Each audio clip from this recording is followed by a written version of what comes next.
And we're live. Welcome everyone to Table Talk, where we talk all things Table Talk. I am your host, the Bad Luck Gamer, with my co-host, Glue Boy. Hello, it's me. And we're back, on schedule for the most part. I missed a video yesterday, but we have a washer and dryer now, so I think the price is more than worth it. That's very worth it, because I wasn't your situation at your old place with like a washer dryer just really fucked. Well, no, we had like a coin op that we had on site. I see. Which is terrible. Yeah, it's just annoying. We gotta turn Also that music extra down. money. There we go. So, before we get into everything, like we always do, what's been up? I'm back. I'm back, baby. I released a video today, and it's actually, I was just looking at it, like analytics for it. It's doing roughly how a normal upload would do. Like if I uploaded a video that was like just a regular faction thing, which is nice. I'm glad that I didn't release a video and it's just dead in the water.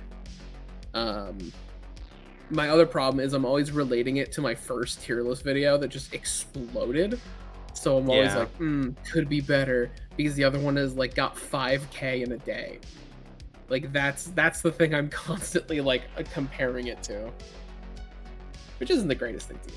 No, yeah, you can't compare your greatest hits with every Exactly. video you make, you know.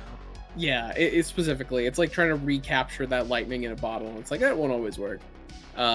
But it's been fun. I've also been it's been kind of nice to see that the people out there are like, hell yeah, Blue Boy's back, which is just kind of motivating to see. But yeah, I'm real happy that I took a break, because I desperately needed it, and now I am right back into the swing of things. I didn't need a break. If anything, Yeah. I've gotten not a break recently. I've been working harder in the last few weeks than I've ever, or well, not that I've ever worked, but like than I have been for a while. Yeah, And it's just because moving is hard. it is hard. There's a lot of, it's harder when you actually are moving into a place you're owning and it's now yours. Like moving into a rental place is like, you bring all your shit in. When it's like your own house, it's like, all right, let's catalog all the things we got to deal with now. What stuff we got to fix? What stuff do we have to like just set up? Yeah, I had to crawl under the house earlier today, which was God. not pleasant. Never is. To reattach the tube we have for our dryer to the outside. Interesting. It's weird because there is one down there. It is filled with lint. I don't know why it wasn't connected. I wonder if, because I mean, same thing is like, is it just a faulty installment from whoever was here before, or even from someone they hired to fix it, or is it just a part of the house that also is just kind of like left alone, like, we'll deal, the next few will deal with it, like your wiring being all fucked. Well, we heard from one of our neighbors recently that the house was unoccupied for a really long time. Ah, that makes sense. That like there's people who bought the property and did nothing with it and sold it to the people who had it before we bought it. So It's one of those. Okay. yeah. Which comes with a bunch of its own quirks and such like that. Definitely a place that I'm excited to make it livable, but we're not gonna invest much more money than, enough to make it livable, and that's after that we're just gonna try for a loan to bulldoze the place and put in something nicer. Yeah, of course. Which honestly, it's a lot cheaper to just build a house if you have the property.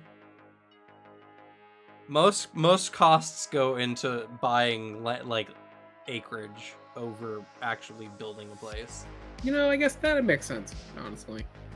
Like buying the land is the stuff that is costly. I understand that. That makes sense. I never would have thought that, but I get the logic there. It seems like it doesn't make sense because it's like it's just land, nothing happened to it, but you know.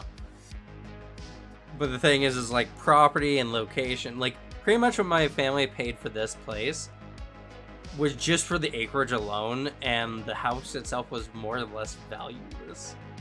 Mm-hmm.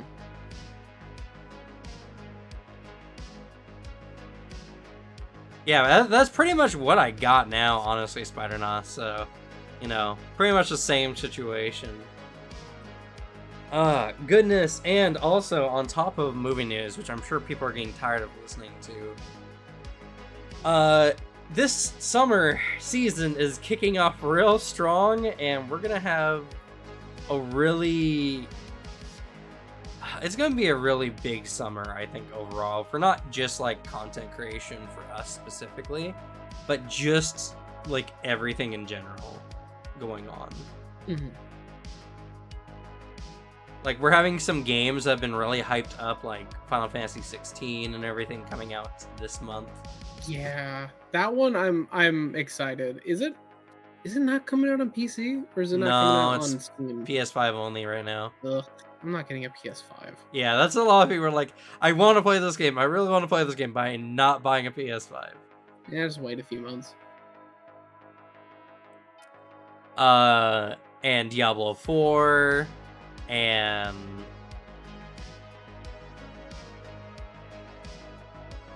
End of the summer we get Armored Core. Yes, we get Armored Core in August, which is really big. But like on top of that, like Warhammer is getting its 10th edition release. Yeah, this is gonna be like a massive upsurge, especially because like 10th edition is fixing so many of the fucking problems that 9th edition has. What actually feels like they're paying attention in 10th edition and actually making a game that works. Yeah, it's because normally what they do is normally the editions are like logical conclusions of the previous, where it's like and granted this is on the scope of the last 3 editions, not like anything before like 7th and 8th, but because they're the only ones I know about and really built into. But primarily they go in, they change up, they fix up the power imbalances from codex creep, they maybe simplify some rules because some of the old editions had some really dumb fucking complicated rules. My favorite is the long 3-page list of rules of what to do when a vehicle dies. Of like, oh, the vehicle goes crashing into a unit and you have to like have a protractor to measure the angle of which it drives off in based on how slumped the dead guy on the driver's seat is. Like stuff like that. Yeah. But then this one is like an actual rebuilding of what the game is. It's a complete like overhaul to a new thing. And I'm excited because like every new preview I'm like, oh shit, that looks cool. Yeah, that's a cool new bonus. Or even like, oh, they just made their 9th edition iteration just a lot more streamlined with like how the stat blocks work. Where now it's like learning this game is going to be so easy rather than like, all right, it's going to take you like 5 games to get a handle because each game we're going to go over a large subject. First, it's just how to control your units. Second, we talk about terrain and all the bullshit there. Now, don't listen to that core book. It's actually wrong. We're 5 supplement books deep of how terrain works. And hey, Dark Ender, how you doing? Or Drakender, sorry. Or no, Dark Ender, yeah. That's Lexian. But yeah, streamline is, I think, the key word when it comes to this new edition, because they've trimmed the fat everywhere. And I'm so happy that it's not becoming a 5e-fication of Warhammer. Yeah. It is rather just like, hey, we got a lot of weird rules bloat, especially with how we release rules, so we're just gonna fix this. And it's nice. It feels good. It's really nice to see. It's like weirdly customer focused for what Games Workshop usually is. Which their old tactics for a lot of stuff was like, you're gonna keep buying it. Yeah, well, it's just like, we're gonna just keep doing the things we're doing because it makes you buy new stuff every time we release something new.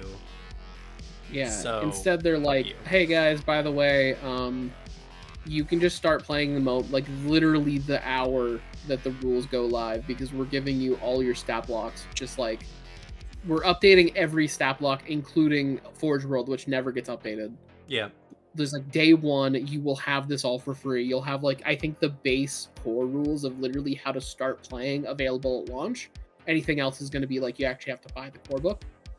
But like they're just releasing like you can just get started on match play. Yeah. So like that's just dope. And yeah, they just released a preview of 5 Space Marine chapters.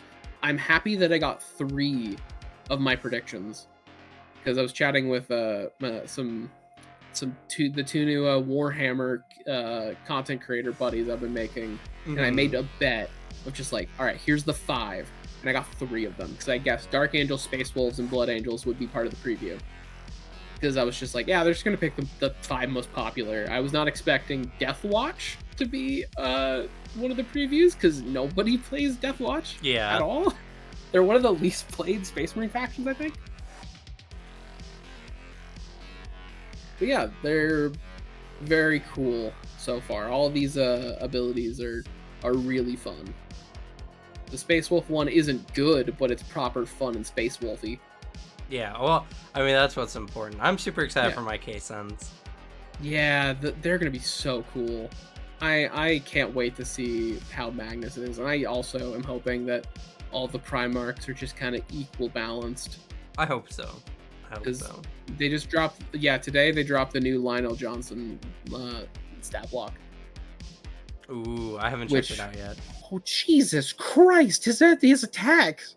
Oh God, this is the first I've actually looked at it. Oh, 8. You're gonna pick between 8 or 16 attacks from which attack profile you want. Strength 6 or Strength 12. 8 attacks, 12 strength, AP 4, damage 4. Jesus Christ, Johnson. What the fuck are you doing? He is the dueling master. So he did absolutely beat the shit out of Angron. Like, makes sense. That's rough to hear, Spider-Nos. Hopefully you get something figured out. I know car repairs are such a pain. If we got 2 cars and one of them is like a last resort vehicle and the other one is how Suzanne gets to work, and if that one breaks down, we're SOL because we're out in the middle of nowhere. Yeah. So it's that I feel for that for sure.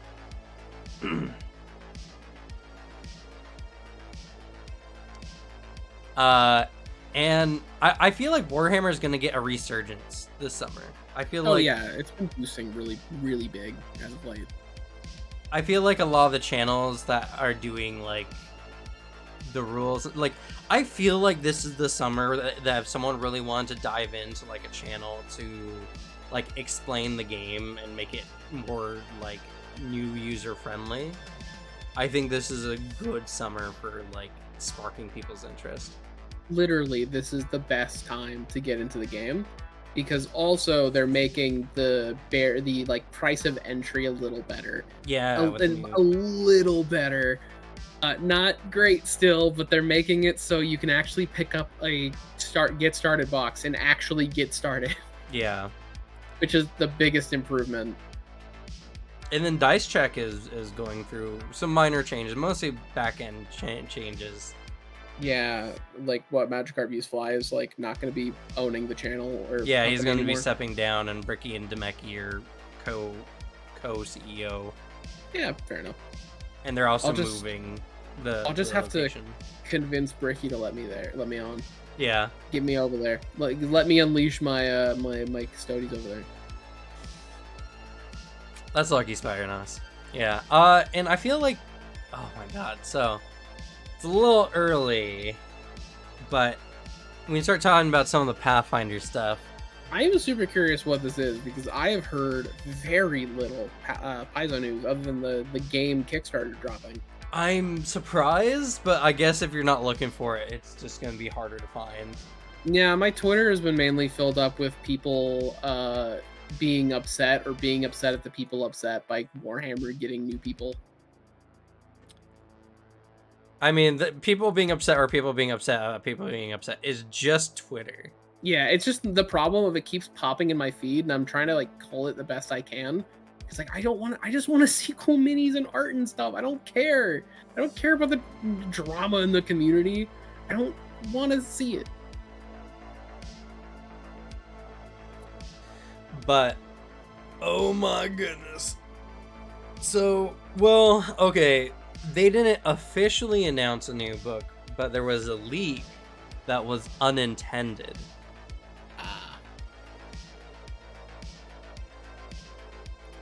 There was a leak by Dicebreaker, who announced the, what's it called? It's the Howl of the Something. I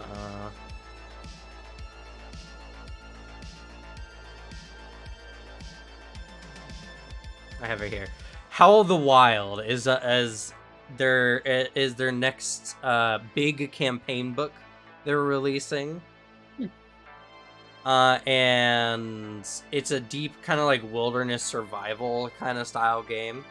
This is the first time it's introducing a new class called the Naturalists, which is very strange. A new class? Yes, it says new class in the article. Huh.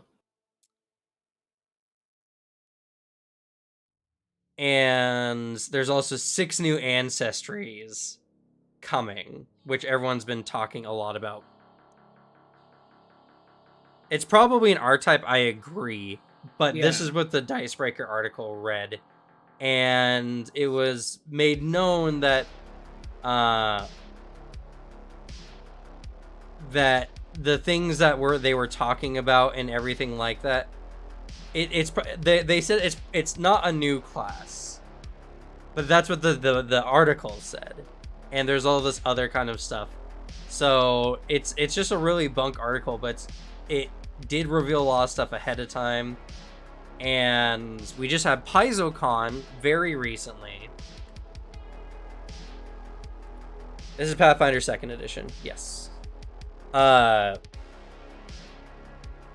So there's been a lot going on, and they've been talking a lot about the remaster. A lot of the changes are really good.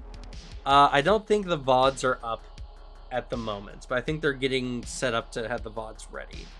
And I was moving during Paizocon, so I didn't get to watch a lot of it firsthand, unfortunately, which, you know, is really unfortunate. It's like, I'm with Pathfinder. I'm doing a lot of Pathfinder stuff. Oh, one of the biggest events of the year, and it's right when I'm moving. Great. Yeah, that does suck. Yeah, there were six ancestries revealed when there wasn't supposed to be. But they've announced 2 new ancestries officially, the Minotaur and the Centaur. Hell yeah. And they're the game's first large ancestries. So you want to play a big boy, we got a couple coming. I didn't know there wasn't any large like ancestries. There's a lot of ancestries that can become large, but these are the first ones at base. Okay, that's what I'm thinking. Okay, fair enough. Yeah, and the constructor robot can do that. Yeah, the robot can. I think the Konrasu can as well. Oh yeah, I know Devin can become fucking huge. Well, he's a giant instinct barbarian. Yeah, that's just what he does. And there's a lot going on there, and people are super excited. The remaster stuff, they sprung on us that they're just kind of reworking Wizard. Not reworking Wizard. They are kind of. Thank you, Nugget, for the follow. They're kind of reworking Wizard. There's no longer gonna be the 8 schools of magic anymore. Now they're doing something similar to Wizard colleges, in a sense. Huh. I don't know exactly what the specifics are on that. Yeah, it's not spells. It's schools of magic. It's very, very strange. I don't know exactly. It's just a lot of the remaster is removing possible OGL connected things and similarities to make sure that there's no possible legal problems in the future. Yeah, Even though exactly. D&D and WotC kind of stepped back from changing the OGL stuff. Some spells are just getting renamed or being straight up removed. I didn't hear about stuff just being full on removed. I thought it was just retooling.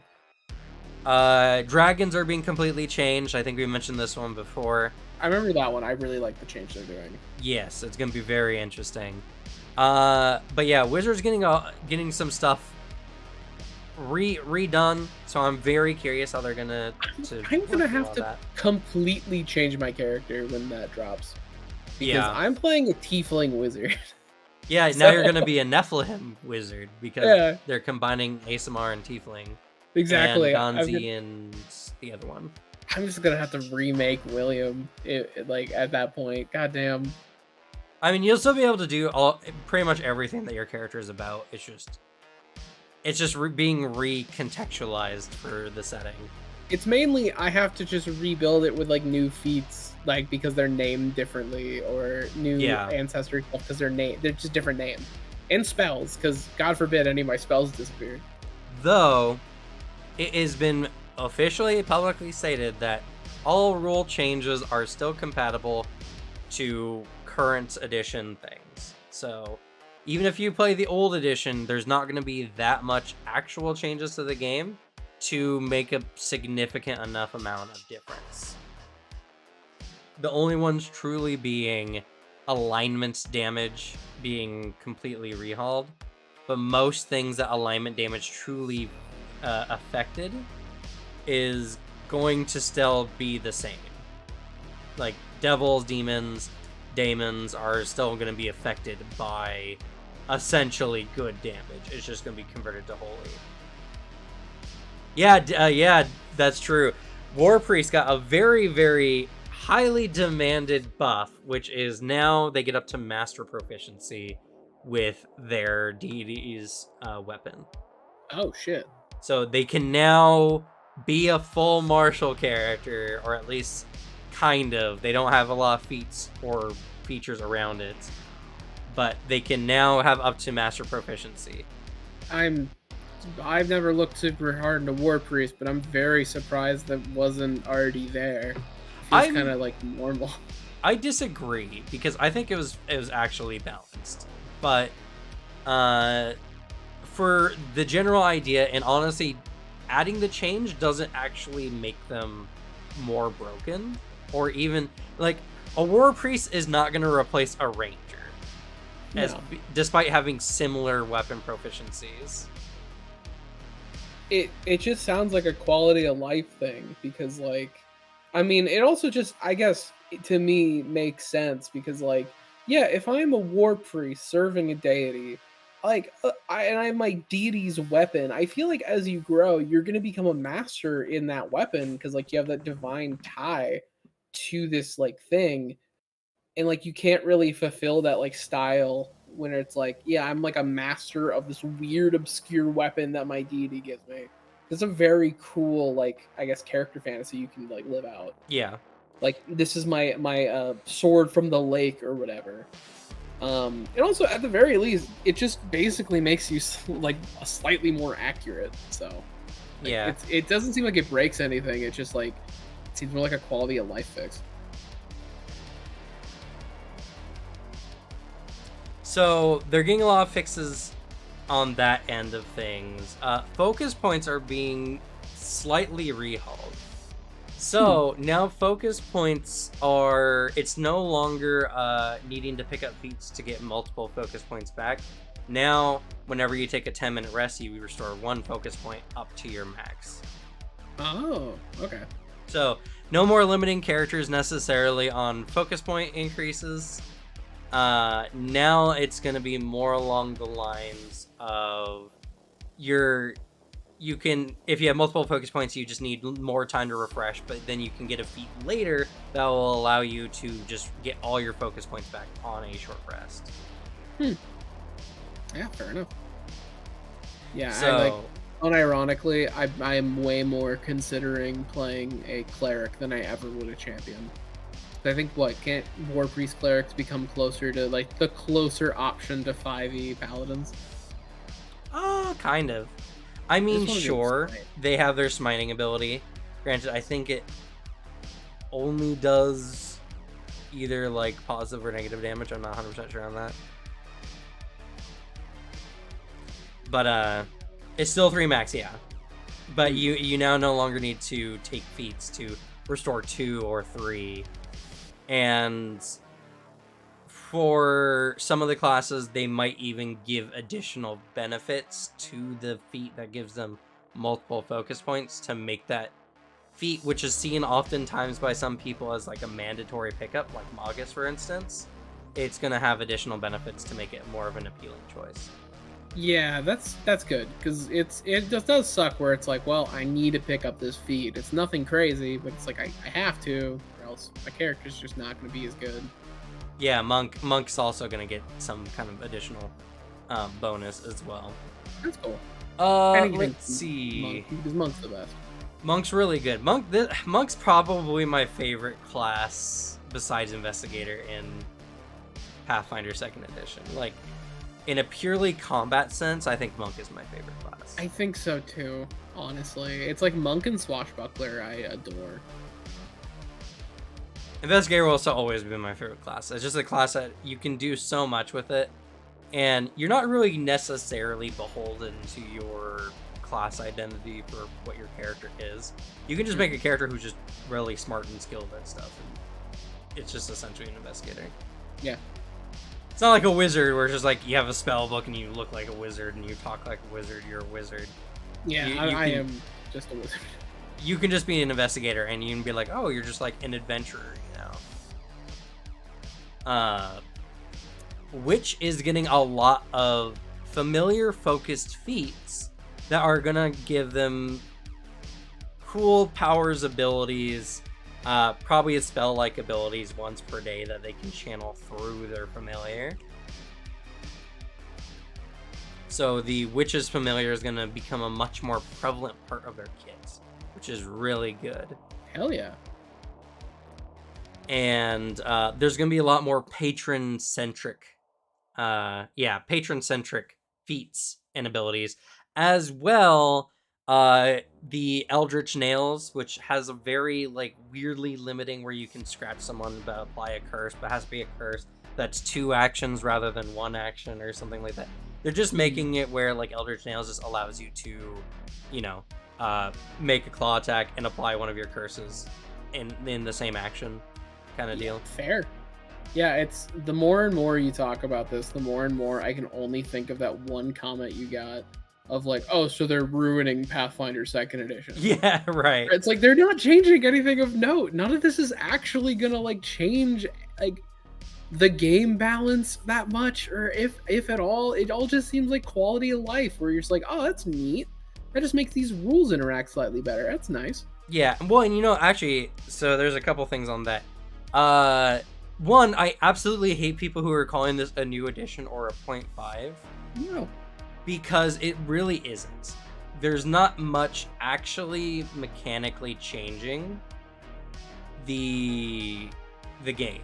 It's gonna more or less play the same. It's just a lot of it has been like recontextualized and like redone with a few minor changes that you could say this is more like a 0.1 or 0.2 of the game.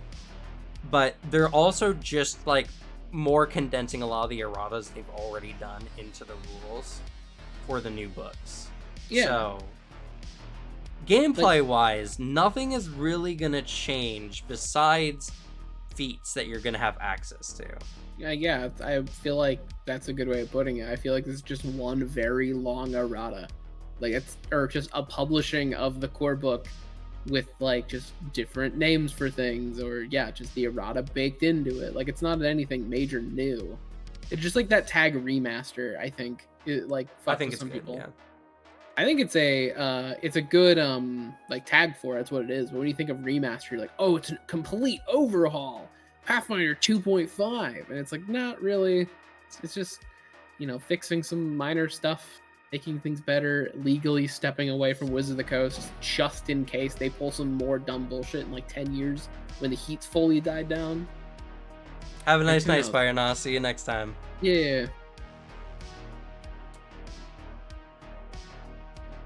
But yeah, I mean, like, it's the smart decision to do. Like, you have, when you release a bunch of erratas, yeah, just republish your book, especially at a time where people really want your book, and just fix up some minor problems and complaints you've received, and also legally step away from a company that is very clearly up to doing some shady bullshit.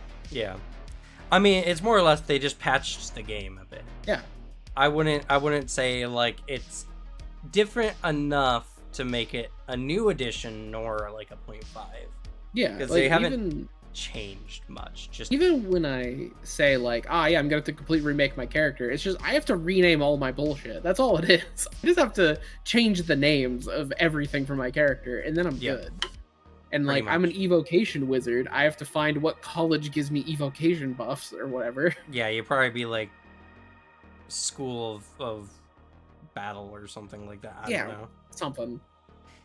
Yeah, that's actually a very good question. So I'm glad you cleared that up, Dead Phoenix. So yeah, apparently Archive and Ethos will still maintain a lot of the legacy content that originally released. So that will be fine. If you want to play the older original version, you can do so, which I think is fine. I think there's a lot of campaigns that are still going on that still would like to have access to those rules in a free and easy fashion. But yeah, if you are using Path Builder or Foundry, we don't have any information on that yet. So they'll just need some patches or something. If it's Path Builder, I have a feeling they might like have a button you can tab of like you want to do the remastered content. Yeah. That's the thing I worry about, because like I need Path Builder. That's my lifeline. I don't know how to make characters. I never do it. But yeah, so we'll have to see on some of those ends, but thanks for clearing that up, Dead Phoenix, for sure. Always nice to have you here working on the stats and stuff. So yeah, there's a lot changing, and I haven't even really gone into a lot of it. Like, again, I didn't get to watch the panels firsthand and take notes like I normally would, like I did last year when Paizocon was coming around, because I was moving in the middle of it. So a lot of it is just from the research I've done, what people have been saying, yada yada. Oh, on the other note of what you said about like, oh, they're ruining Pathfinder. So they are, how to put it? They're recontextualizing Pathfinder for more modern sensitivities with a lot of things. They're removing Drow completely. Drow is no longer a thing in the game. And now the big bad of the Darklands is going to be the Serpent Folk, which I'm fine with. I think that's fine. Yeah, I've never given a shit about Drow. So. I never have either. And Serpent Folk, I think, sounds cooler. I like the idea of the lizard person kind of conspiracy theories now being like more of a thing you can do in Pathfinder. Yeah, I think it's scarier if like you're down in the Underdark or the Shadowlands or whatever, Darklands. Just like, imagine instead of like, yeah, it's a bunch of just elves, it's like snakes like climbing up the walls or something. Like, they can come out of anywhere. Like, that's scary. That's actually like an intimidating threat. Yeah. In Ryland, yeah, a lot of that stuff will still be available in Archive and Ethos. They're not changing the stats on Archive and Ethos. I think they're going to have a Legacy tab that you can click. That'll just be the site before everything gets updated. Pretty much. Yeah, they do show up in Strength. They haven't been around, but now they're being kind of, like I say, recontextualized as the main threat in the Underdark, or the Darklands. And in tandem, they're also making the Undergnomes less on slavery and more on like loan sharky pyramid schemes and like you're still becoming indentured, but it's not slavery. So Fair enough. I personally, I think it's silly to worry about fantasy slavery from evil people. Evil people are meant to do evil things. But whatever, you know, it doesn't change a lot, and I don't think I've ever really run a game based heavily on slavery anyway. Oh, it's a dwarf? No. Okay. It sounds like they just made it on. It's the same thing, but you're not under threat of like death. You have a monetary reason for it. It doesn't sound like anything fundamentally just changes. Well, I mean, kind of, but again, like I said, I really don't care. I've never really heavily had slavery in like any game I've ever run, so it's not like, yeah, pretty much. It's true mythos. That's true. You can do a lot of like Call of Cthulhu type things with Serpent Folk too. That's actually pretty interesting. Ooh, yeah.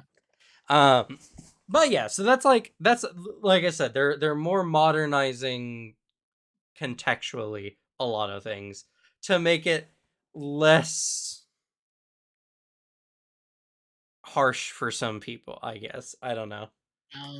If it matters for some people and they're happy with it, cool. But anyone who's not, like, yeah, just oh man, they're changes to indentured servitude. Oh, whatever am I gonna do? You can just change it back. Yeah, exactly, right?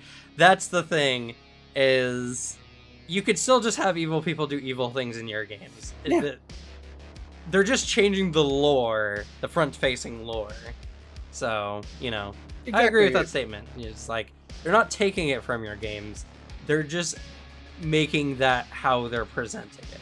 Yeah, they're making the baseline of their fantasy game like a little more, maybe even like just friendlier to a lot of people, and like harshing down for some people's sensibilities, or on the other side, even making it so like people were more willing to like let their kids delve into Galarian lore.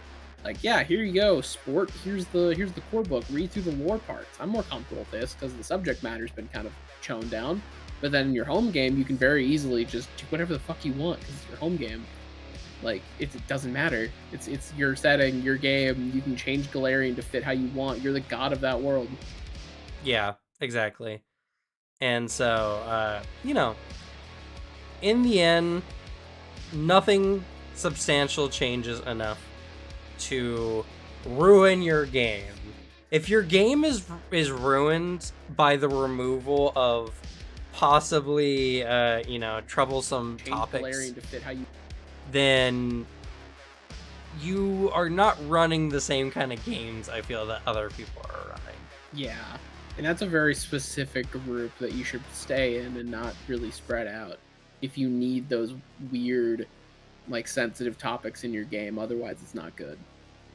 It's like not even like not even a like, oh, they can't cover it kind of deal. It's more of a like, if you need that shit, that's, I think it's a little weird. Yeah, if you refuse to play a whole game because they refuse to acknowledge concepts of slavery in your game in the official books, then there's a problem. Yeah, I will probably still have elements of I'll probably still have slavery in some places in my games. Not, like I said, it's never been a core concept, but you know, if I want you to kill people, I'm gonna give you guys a good reason to do so, which is they're doing evil shit. Yeah, so we can go full John Brown on them. So you guys can have no moral apprehension about killing a bunch of people. You know, literally zero remorse at killing slavers.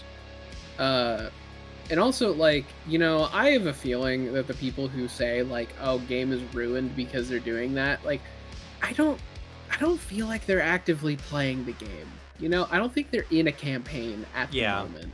You know, I feel like that's the same. It's just people who don't like the idea of changes. You know what I mean? Yeah, it's the people that it frustrates me.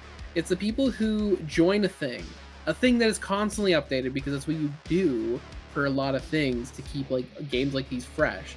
And then they're like, all right, hard stamp. This part is perfect. I like all these changes beforehand, but any changes going forward is bad. Like, that is so weird. to me. Be consistent. If you act like that, then no changes can happen to your game. Play the game in its first incarnation. Be consistent. Don't be a hypocrite about it. Yeah. Play the games how you want to play. We'll play the games how we want to play. Play the games how you want to play. Yeah. That's it. Don't make it everyone else's problem. Plain and simple.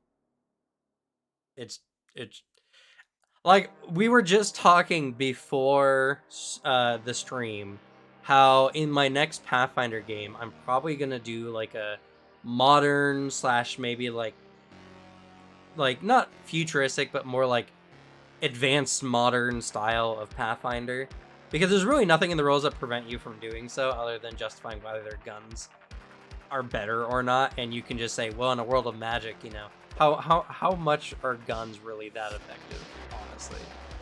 Yeah, if you can like, because oh yeah, here's my gun, and then you shoot some wizard and like shield. Right. Okay, yeah, that is just better than body armor. Like, all right, I have my handgun, and then the wizard's like, fireball, destroys the whole area. It's like, what's the point? So, I mean, besides like that, which I mean is easy enough to do, and I think everyone can kind of get behind the idea of like, even in contextualizing in a tabletop sense, like guns being single action or whatever. But also, we're gonna just run a modern, which is gonna be nothing like the current lore. All this talk of you know, like serpent folk or no more drow or anything isn't gonna matter in the game that we're gonna be running eventually. No. So. I also think that makes ooh, Cam, I'm already coming up with ideas.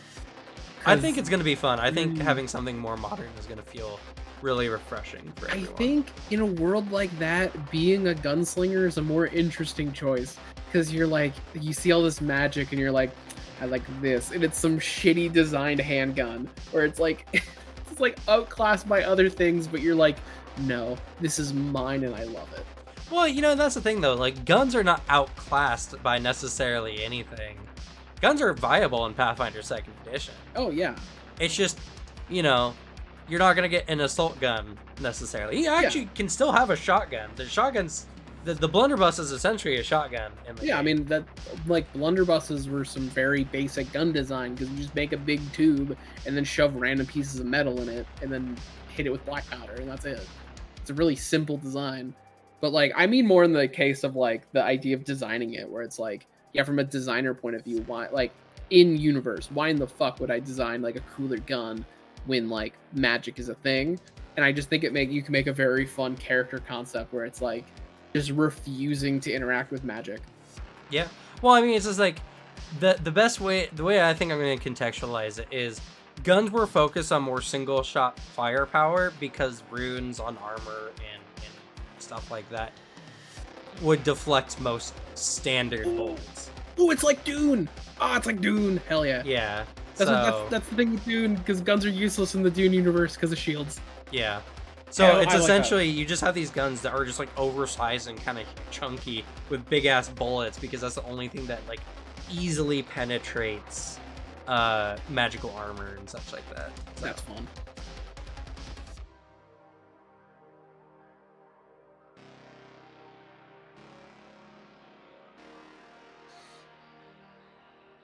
But yeah, so I mean, I think, right, so as far as setting, and to me, if you're running a modern setting, there's no slavery in modern times anyway. There's modern types of slavery, like being imprisoned or essentially being so pressed by capitalism that you have to essentially work slave wages to live. But it's not slavery in a sense, so it's like it doesn't matter is what I'm saying. Yeah. And if it all that matters is the context or your perspective, then, you know, maybe you just need to ask yourself why you're so concerned about it. The biggest argument I see is like, people need to be exposed to that, and it's like, I mean, if they want to, it's a fucking game. Like, it's the same with like a TV show or movie or something, or game. If you can just turn it off, you're like, yeah, it's getting a little weird, I'm just gonna not watch this. I've done that for shows or movies where I'm like, this is getting a little weird. I understand what you're doing, but like, I just don't want to see this.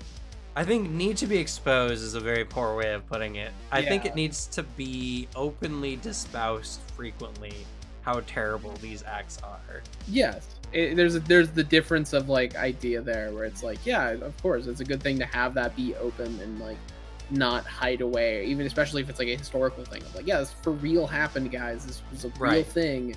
But it's also the idea of those people is more of an excuse to be like, yeah, therefore I can shove it in your face all the time and talk about this stuff, joke about it, and just be weird and edgy about it. It's like, that's different. That's a different thing, man. And also, this is a different space. This is what we're doing. We're fighting dragons, and you're trying to bring up all this weird shit. Also, this is a casual time hobby. This is supposed to be something you're doing for enjoyment and to relax or to have with your friends. So if you don't want to deal with the concept, you shouldn't have to. And that's what it all really boils down to. So, you know, if official content is more palatable for a wider group of people, so be it. That doesn't change necessarily the narratives. And plus, okay, let's be real here. Okay, the majority of people playing tabletop are 25 plus. Yeah.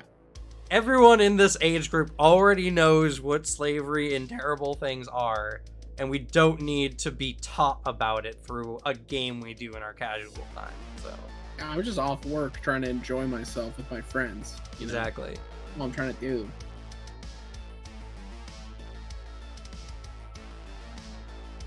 But so yeah, a lot of stuff is coming, and people are going to be upset about it for no good reasons. There's going to be people who are going to be like, I liked War Priest how it was before, or which didn't need to be changed. And I can say to those people, I agree. I thought War Priest was balanced, considering they're always a full caster, even if they're 2-hit with a weapon and magic is not as good. You can make your 2-hit better than most martial players with heroism if you cast at a high enough level. So, you know, but I also feel like the new change to get mastery is actually not going to affect the game overly much. It's not going to suddenly make you stronger than anyone else. It feels like a change that appeals to players, but then a DM is like, it's like one of those rule or like buffs you give a player where you're like, this actually changes nothing of note. It just makes them feel like they're doing something. Right. It's like one of those. It's like what we talked about with like the rule of cool idea when it comes to DMing. It's like a lot of times you say yes, and you're like in your head as a DM, this gives a very negligible bonus, or even like is worse than the standard action, but they're really excited about it, so might as well let them have it. Exactly. So, and Witch, I felt like Witch just lacks a lot of oomph to give it the individuality from other spellcasters, especially when Wizard could essentially get the same type of familiar with one of their choices that Witches really didn't get to make. So I think Witch definitely needed this facelift for sure, but I also was in the midst of making a really cool Witch for Kingmaker that is gonna have to wait until the new content gets released. Yeah, that part's a shame. It's okay. I'm not super pressed about it. I was doing it mostly because I was tired of everyone bashing on Witch, and I'm a spiteful character creator. I will make characters just for the sake of one-upping people who say something is terrible. Or people who play certain archetypes terribly. And I'm like, here, let me do something that normally would be a bad idea for your player to do and make it really good, you know? Like an evil wizard. And it works. It is just how you use things. You also used a lot of spells that I wouldn't consider good, but used them in actual intelligent ways that made them good. Yeah, well, you know, there was this big piece on Twitter that Michael Sayer was writing. I think I talked about this before, but Michael Sayer was writing about like how DPR is such a low factor in actually balancing classes. I saw you respond to that on Twitter, at least, or you interacted with it. Because DPR is just flat numbers that take no occurrences, encounters, or design into account. A character running up and doing damage is just the most bland and basic way you can play the game, when there's oftentimes many other factors going into combats that can change Like, your fighter can be a DPR monster, but that doesn't matter if the enemies are flying. If you don't have a ranged weapon, your character might as well do 0 damage. Literally, like our Out of the Abyss game, where like I am a fucking monster when I actually can like swing on a guy, but they got wings. I'm just kind of standing there. Right. And so when you take that into consideration, a character using Fly, which is an ability in combat that doesn't have direct DPR relation, can turn that fighter who's a 0 DPR for the combat into fighter level DPR again, you know. And there's so many factors that go into it. So people don't understand, like Alchemist. Alchemist is one of the classes that people have been bashing on for so long. And when I finally did my Alchemist Bites video, which I probably will redo at some point because I think I was all over the place with that video. It was the first one of its kind, so Yeah, it's bound to happen. I figured out Alchemist is better than a wizard when it comes to adaptability in combat. There's not many classes that are as good as an Alchemist when it comes to being ready for any situation, because unlike a wizard, they don't have to prepare certain spells for a day. As long as the Alchemist knows a particular, you know, elixir, mutagen, whatever, they can just whip it up in a single action. And so, you know, the Alchemist can provide flights to an ally with almost as many actions as a wizard can, plus many of the other things that they can have in their tool belt ready for a situation. Their DPR is low, but their combat adaptability is insane. Yeah, and it's the thing that, like, I liked it when we talked about it on TableTalk, but it's the thing that annoys me specifically as a person who likes DPS characters. My fun in a lot of games is being the damage guy. I like being the character that you point at a problem and they will destroy it with extreme prejudice. That's very fun to me. It's not the best thing to do on every occasion. It's not the strongest character. They just do damage. I just like being in that position of doing damage, and I also just like how those characters a lot of times act and interact with other characters, and I like being buffed and all that. Like, it's fun, but if you're out here claiming it's the only good way to play the game or it's the best thing in the game, you're dumb. There's so many other situations that you should be. The only time DPR is like the best thing you can do is if literally you're in a dungeon going through 20 rooms in a row doing nothing but standard battles, and like that's your campaign. Yeah, and even then, not necessarily, depending on traps, types of enemies, all that kind of stuff. I mean, hell, Yeah. and even in our last Riptide session, you guys went up against some Black Puddings, and we have predominantly fighters who use slashing weapons. And yeah, we had to adapt around that. Which, I mean, I still think, like, yeah, saying it, I mean in like the kind of boring like sense of like a DM Right. literally just giving you room, then you walk into a room and there's like bandits, it's like that kind of deal. No Right. variety. That's literally the only time I think you could say DPR is the best thing, because your DM has made a very boring game that requires that. That's a failing on the DM and like the game side. That's not a congratulatory statement on DPR is the best thing ever. Alchemist is, I think, getting some small changes. It's more of a consolidation of the FAQs, some of the things they added in treasure vaults, and some other things. I haven't heard anything official yet, but I hope they get crafting per level like Inventor does. I think it makes sense. Yeah. True. Oh, yeah, it is in Player Core too. Yeah, I forgot that was how they're releasing the characters. Yeah, there's actually a lot of classes we don't know everything about, like Magus, which I really hope Magus gets some changes to clean it up a bit, because right now Magus feels kind of bad in a lot of combat situations. That was why I switched. Playing Magus feels weird. The idea of Magus is so cool. And yes, audience, I am saying Magus, because Magus is stupid. But yeah, it just feels weird to play. It doesn't feel great. Well, that's not to say that they won't do remaster stuff for them later.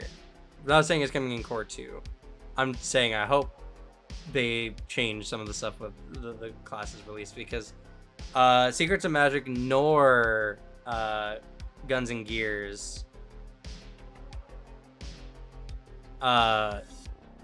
were not remaster like compatible yet, so who knows.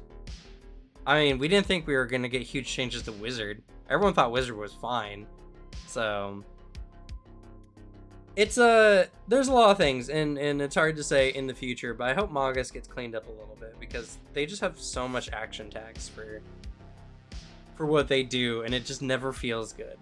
I struggle to get Arcane Cascade off in a combat unless I'm just doing a pure buff round, which doesn't necessarily feel fun.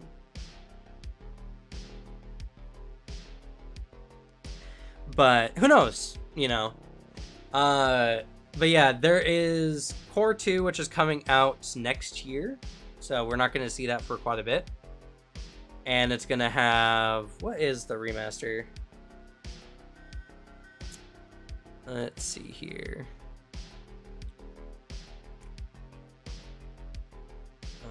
Is it on Paizo.com?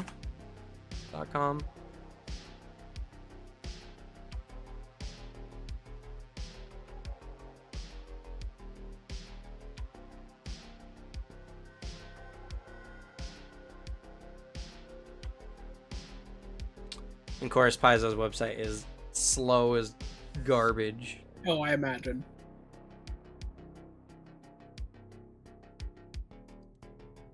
They really need to fix their website. It's unacceptable. I just found a really good tweet. I was going to pull up and see if I could find anything from like Paizo themselves on Twitter or any cool links. All I see is a shit post of as Drow in Pathfinder 2nd Edition being swapped with Serpent Folk. Please meet my new character, Drist. Ha. That's a dumb joke. I like that one a lot. So, Alchemist, Barbarian, Champion, Investigator, Monk, Oracle, and Sorcerer and Swashbuckler are getting their stuff in Core 2, which is estimated to be July next year. Can we remaster Paizo.com? Please? Actually, holy shit. Please?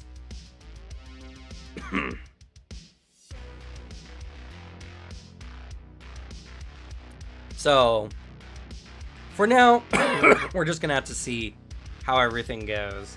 But I'm real excited about everything coming up. I mean, they have a lot of Ancestries coming up. Rage of Elements is coming out sometime in August, early August, though there will be review stuff and everything done like a few weeks ahead of time. So sometime halfway through next month, you guys will probably see content coming from me about what's coming out in Rage of Elements. So that's gonna be a really big one. I'm very, very excited. Kineticist looks really interesting, and especially with the added plane of metal and plane of wood added to the Kineticist. Plane of metal sounds really interesting. It's gonna be a lot about decay and poisoning stuff, so we might actually have like a really cool poison-centric style character in the game that's not just the toxicologist's alchemist. Straight up, that'd be the one I play most likely.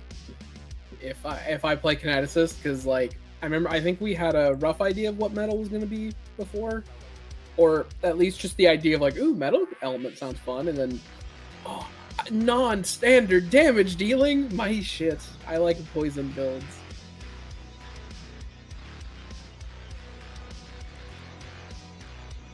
But yeah, and let's see here. That wonderful heavy, yeah, mercury poisoning for everyone. That'd be a fucked up ability if you could do that. Or imagine, like, yes, let me manipulate the iron in your blood. It'd be kind of fucked up. Be like JoJo.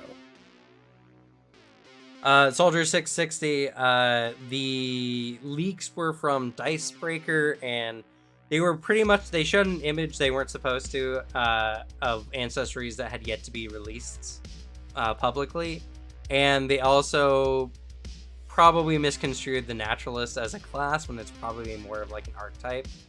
So there's been a little bit of a kerfuffle around the Howl of the Wilds, which is a new, larger style, I think 1 to 20 style campaign.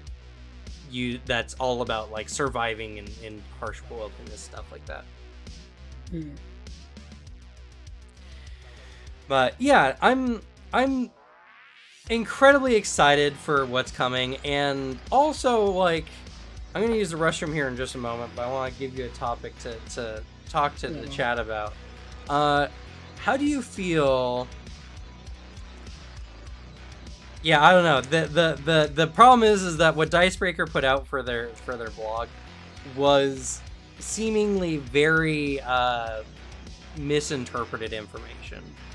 So yeah, the specific part of calling what's definitely an archetypic class, and many other possible like problems. So Paizo's been trying to get a hold of it, but everyone who saw the tweet got to see some of the unannounced ancestries in an image. So kind of a small controversy, but so Alex, how are you feeling that now that we're getting into summer, law schools are actually even out already. Some schools will be getting out soon. That means YouTube is going to get a lot more viewing, and so a lot more channels are going to start seeing some traffic. So, you know, how do you feel that that's going to come up? Maybe with some channel growth, because I got a big channel growth during July last year. That was like I got like 200-300 in a month. It was crazy. Oh shit! I'm gonna have to look forward to that then, because I would like that. I would like my channel to blow up and be big. That'd be very cool. Because, yeah, for, I guess, any new arrivals in stream, or who aren't avid watchers of every episode, what's up? My name's Glue Boy. I do Warhammer 40k content, and I make videos on that. So, if you just look up Glue Boy on YouTube, you'll find me, or go in Cam's channel. I'm there too. I just put out a tier list on Space Marine chapters and legions, and, we'll see how long it takes people to yell at me in the comments. No one's really done it too much yet. But yeah, I mean, if I just get more views, that's a good thing, because then more views means more subs and more money from AdSense. I'd like that.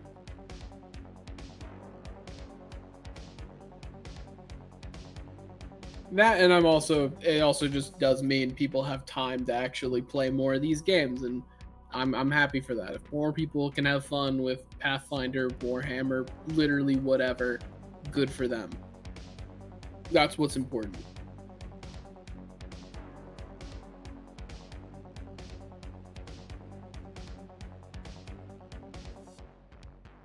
Actually, I do actually wonder, it was, Rylan, you brought that up. I'm curious how they're managing the leak situation. What's their strat?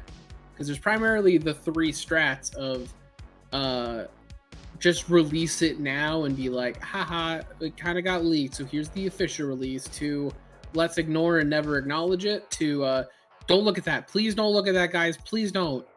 Because Stalker 2 recently had that, where some Russian hackers who've been trying to fuck with them for months, like, finally got access to some of their data and leaked a bunch of shit about the game. And they're like, hey guys, if you just look at these leaks, it's kind of gonna fuck up your fun of the game, so just be careful. But I wonder what their thing is.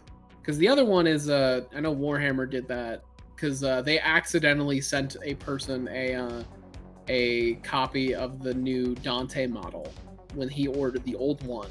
And then when he was like, I just got the wrong box, and then like a few hours later, they were like, ah, hell yeah, well, I guess it was released early, but check out this new Dante model, boys. Isn't it cool? And you know what? It was cool. Yeah. I usually like that response to leaks more, because I think it's more of like it feels more fun on the company side. We're like, whoops, you got us. Anyways, here's the cool thing. Here's some actual information about it, rather than just a weird picture you saw.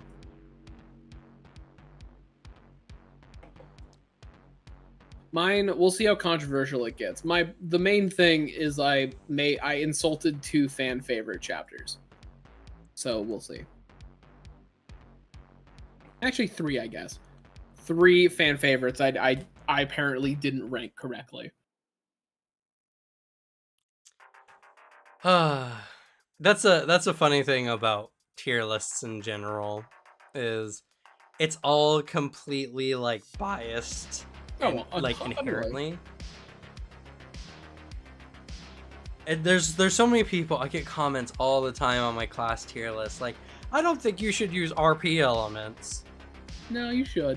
And it's just like, this is an RPG. It's like, it doesn't matter if RP elements are on the list or not. It's a completely like biased tier list by the things that I look for about.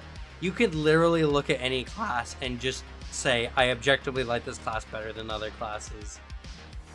It's like, there's some people who are like, you should do like damage numbers or something. It's just like, no, that's not what the game's about. So like, everyone just has different things. And I said in the video that these are based on my as unbiasedly as I possibly can, just looking at the bare facts of what everything is presented. But to you, these values might change based on how much you weight each of these categories. You know, I do the same thing. I also claim that I'm being very unbiased in my selection for things. That's true. One satire, though. The difference is that I'm lying. Yeah. Actually, it's been very interesting so far. I have yet to get anybody to like get mad at me. The most I have are people being like, damn, that one's D tier. That makes me sad. Anyways, or the ones I get of people who have been subbed me for a while making fun of me for liking Imperial Fists. Or specifically, it's just there's that rapport of like, Imperial Fist, we beat you here. Or just poking fun at like the selections rather than like, how dare you. But it's so funny to me, the people who are like, you gotta talk about the damage in like Pathfinder, rank them by damage. Like, if we're playing a war game, that makes sense. Cause like, I can statistically give you an objective tier list of like, hey, these are just bog standard. If you're running a standard list, nothing crazy combos, like take into account, these are the best units you have. And it's statistically true. And like, backed up by math. And then it's a fucking tabletop game where your DM is God and can give you whatever items you want, whatever enemies they want to throw at you, whatever situations. It's so like not the same. You have to like, yeah, the whole like decision I think you had of like, I'm going to cover based on RP stuff you can do is a much better like category to include in there because it's important. This is an RPG. You're role playing as a character. And if you're new to a game, if you want to play something super flavorful, you're gonna get a lot more out of, say, a witch than you are gonna get out of a fighter. Because witch has tons of flavor, so much that you can't even you can't make an unaesthetic witch. Yeah. By design, but you could play just a boring fighter who has no personality and it's just like, I'm a mercenary, you know. And that, to me, especially if you're looking at, you know, a lot of people who look into tier lists are either looking for validation or need help picking a class. Yeah. And so that's what the class tier list is about. You know, it's super funny, too, because I was like, Cleric doesn't have really good RP potential because your character kind of is consumed by whatever deity you're following. Your choice is your deity, which there's a lot of. But after that, your character's like technically bound by the anathema and the style of the deity. The deity paints your cleric. So in actuality, your actual roleplay potentially gets a little stunted by that. And someone's just like, well, then you've never played a goblin who worships Torag, who likes building things despite being a goblin. And it's just like, you didn't listen to a damn thing I said, did you? Because like, yeah, describing that, it's like, yeah, you can it's like the witch forces you to make something interesting or cool. Like psychic could do that too, all that. it gives you a pre-baked aesthetic that you can very easily bounce off of. Like, you can roleplay and make a very interesting cleric or fighter. It's gonna take more legwork though. You're gonna have to work a little harder at making something really cool and dynamic. So you're not just like, I worship such and such. All right, what's your personality? I worship such and such. Anything else? I have this weapon that they like, and like that's it.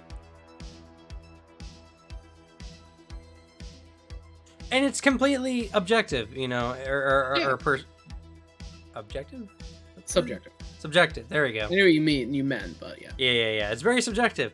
There's like the person who had their Goblin of Tarak. I think that's a wonderful idea. I think that's a fun great idea. Character. But you're looking at it from your perspective, you know?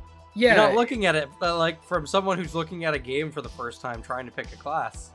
You very clearly didn't play my character. It's like, yeah, Right. it's because it's your character and you did something cool. Like, just be proud of that. Just be like, oh yeah, that's true about cleric. I did some legwork and look at the cool thing I made. And everyone's like, yeah, that is cool. That's fun. That same thing happened with my Mr. X video. I had so many people in the comments trying to describe to me what Mr. X was saying, which, one, I obviously understood what he was saying because I described as much.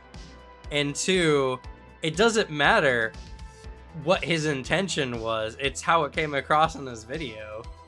You don't, like, it doesn't matter what his intent was, it's how the video came across. But people are like, well, no, but he has a reason. It's like, it's not like that was obvious to the viewers, was it? Yeah, you might have a reason to disagree with him. Like, same thing. Like, I don't know. It from what I've heard, it seems very like normal. Like your takeaway from it, because I know you ranted about it with me in a call as I was playing Resident Evil. Like, it was just like, yeah, I didn't feel like you were misrepresenting what he was saying. In fact, you even kept like clarifying, I know this is what like was definitely like implied by what he meant. That's not how it came across. That's not the message people are getting, which is very important when you're making something like video related, because you have the power to actually make sure things come across correctly in editing and recording and all that. So, you gotta be careful. Yes, but that's countered by laziness. Yeah. Many times I'm like, I could have done this better. Looks at, 3 hours of work. He'll be fine. I'm too much of a perfectionist. I will go back and do it. Or I will look at it and just sigh. Like, fine, I guess I'm not gonna go to sleep early today. And then just go do it. I'm too much of a perfectionist. I fiddle with my creations too much, and I have to learn and force myself to click export. Because I fiddle with things where I'm like, this isn't changing anything, this isn't making the product better, this is making it worse.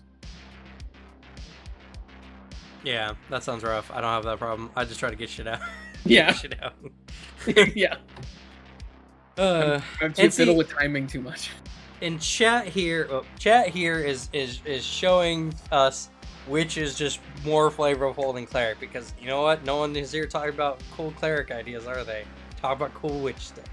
Yeah. So you know what? Cleric get stomped on by witch in the RP category. Undeniably. Your class tier list did have flaws because it wasn't didn't look like mine. True, that's true. Subjective speaking. I wouldn't call it that personally, but I would. You, I guess. Which makes it subjective. Impossible. I don't even remember where I fucking put that tier list. I don't remember what I ranked the classes. If it required more than a moment of thinking, it would be got an F tier. Yeah, that's true. I know Druid, Champion, and Alchemist were in F tier. Yeah. And I know Witch was in D tier. I think Witch was in B tier, and it was for no reason. Yeah, it was I had listen. Sometimes when you're making a tier list, your thing, your favorite thing fails the vibe check and has to go into C tier because that tier is looking a little empty. That's all I'm saying. It just happens, and you just need to learn to live with it. Mm-hmm. Just the bottom three I fully remember. I don't remember what I put in my S tier. I just know that if I looked at it, I'd probably agree with old me. I'm sure you would. Yeah, that's... To be fair, though, that's not a bad way to do it. Like, so we were talking last week, if you guys weren't here, we were talking last week about Pathfinder just does not have entertaining videos, really. We have a lot of educational and we have a lot of edutainment, but there's not a lot of entertainment only type of videos, you know. Videos who are just there to get people, you know, like hyped for the game or you know, just to enjoy that concept of Pathfinder. Something that I plan on working on in the very near future. Hopefully things are getting more regulated, so hopefully I will produce, like, next week for sure we'll have a 3 video output at minimum, and I'm gonna start working on other types of videos now that, like, the only thing on my to-do list at the moment is to install our air conditioner. Oh, that's important. Yeah. All right, I found the tier list. You found the tier list? I just made an Imgur thing. I just, in case people want to see the truth. But so, you know, I think having a tier list that I think your style of content, Alex, if you were more into Pathfinder, I think would be a breath of fresh air in the Pathfinder space. You know, for April Fools, we should just make a video for We should. That's such a good idea. And just make a video of something like the subject that one of us would cover, but in our respective style. No, even better. We should post those on each other's video channels. So yeah. I'll post, you know, I'll do my video. We'll post it on your channel. You do your video. That's exactly what I mean. That's exactly what I mean. I think that'd be super fun. I'll 100% make some fucking archetype thing, though you will probably have to cover it again after I'm done. It's fine. Because I probably will just be like, it sounds bad. Anyways. It'll be fine, but I think that's a really good idea. That would be really fun. Yeah, what did I fucking put? Alright, God tier, I put Magus, Psychic, Swashbuckler, Gunslinger. Yeah, I was fucking cooking back then. That's true. So true. I don't know. Magus might get drops now. Oh, yeah, no, actually, damn it. That's true. I might move Monk up to God tier. Oh, yeah, Witch went to B- because it was empty. Yeah. That's what that was. I just felt bad that the tier was empty. Yeah, then Druid, Alchemist, Champion are in shit tier because Nature Magic's cringe. I don't know how Alchemist works and Champions aren't like 5e paladins. Very understandable. I'm surprised Monk wasn't in God tier, I'll be honest. I don't understand it. Think you weren't cooking enough. Think a few things came out a little raw. That happens. I'll probably look at my Space Marine tier list and say the same. Like, what the fuck was I talking about? Honestly, when Kinesis comes out, I think I'm gonna just redo my whole class tier list. I think with some new perspectives and everything, yeah. I'll just do a full class tier list once again. I think it's time. And but I'm gonna be making more like, I don't know what kind of entertainment. I'm not a guy who's like super into just doing something for the lulz kind of person. Everything I do has to have some kind of purpose or fill some goal. So it's gonna be hard for me to do. But honestly, like, my Warlock video was a really good step in the right direction of me taking a subject I genuinely liked about and then kind of just memed on in the video. And so I've been researching that one, and I'll be looking at topics, and I'm gonna honestly start sweating YouTube a bit. I'm gonna start like looking at my research and see what people are looking up and make videos based on that, just for the sake of getting people's eyes on the channel. I should do that too. I should learn fully how to exploit the research tab of your like creator app. Well, there's that, and there's also Google Trends, which you can look at as well. The one thing I'm probably gonna do that, like, I think it's the most I'd try, especially now that I've changed up my schedule to be a bit more flexible, I might try to drop, like actually try to drop videos around book releases. Like if a 10th edition thing drops, I'm gonna have a video on the faction that's getting a book. Especially since like once 10th edition starts, I'm gonna go back to having rule segments where I actually talk about how they play. So once 10th drops, like I'll 100% be recreating some old videos as the books are released. Yeah. My goal is to get to 5 videos a week. So if I can get 5 videos a week, that will make my channel essentially a full week of content, because it'll be 5 videos on the days I'm not doing live content, and then Riptide and TableTalk. And with some of my short form content, I think it's very possible, but it's not going to happen right away.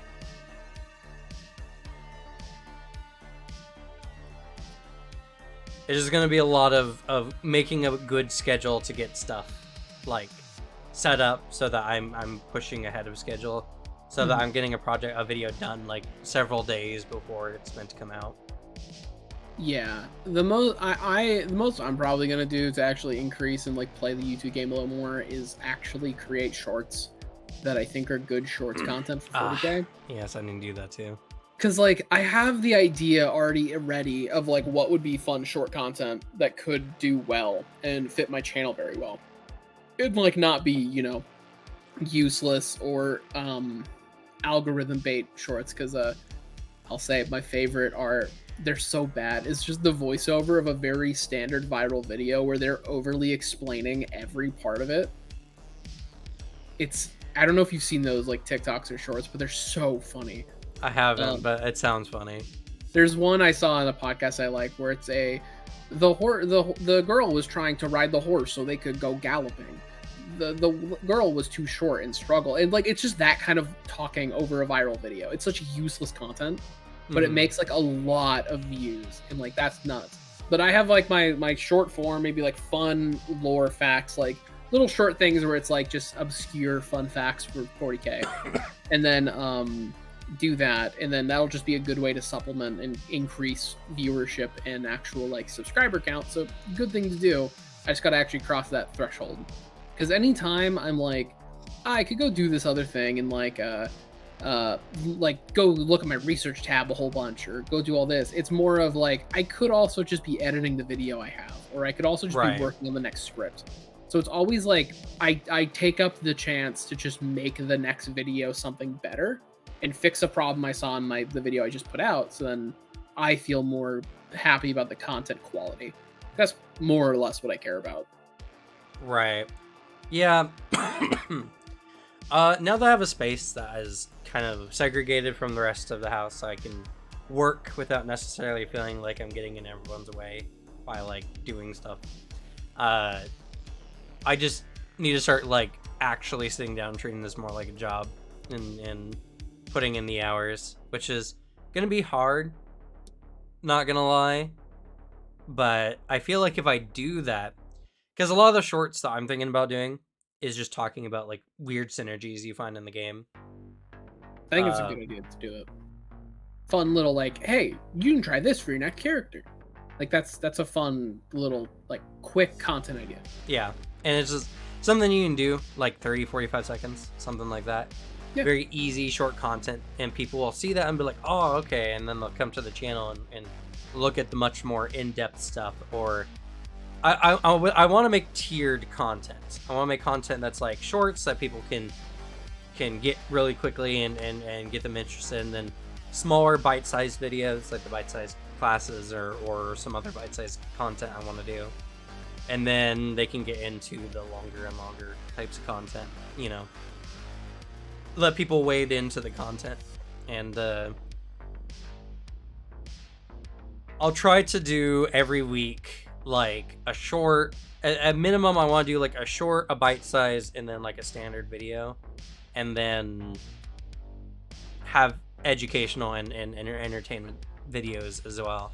So it's just about developing the work habits is the biggest part, which finding what tips also help you stay productive when you're working from home is also super important. There's one that I really like personally, that I sometimes do when I wasn't like now as I am hopped up an Adderall and I can just like literally start working if I wanted to right now. I mean, I was working on a script before I joined this call. Was dress like you're leaving the house to go to a job. Yeah. Wear some like jeans, put on your shoes, do all that, like, and then sit at your desk, and then like you can, so you have that end of the day ritual of taking off your shoes, like getting into comfy clothes, like you have that like switch in your brain. That's very important to have like that. It's the same thing of why people say like it's just a better thing mentally for you to have like your computer in a different room. Yeah, than like your bedroom or whatever. Yeah. Because that's my problem right now. I can just go lay down right now if I wanted to, which I do. But that's going to change actually very soon because we're shuffling roommates and we're going to move the studio inside. I'm going to actually have an office space because I'm renting a room because my partner's moving in with me. So we're just going to take 2 rooms and turn one bedroom, one into an office like chill space. And then in the front, we're going to have like a very easily movable green screen setup. So hopefully the audio's better. But like, yeah, so everything's going to be a lot more productive on my end, which I'm very happy about. That's going to change in a month.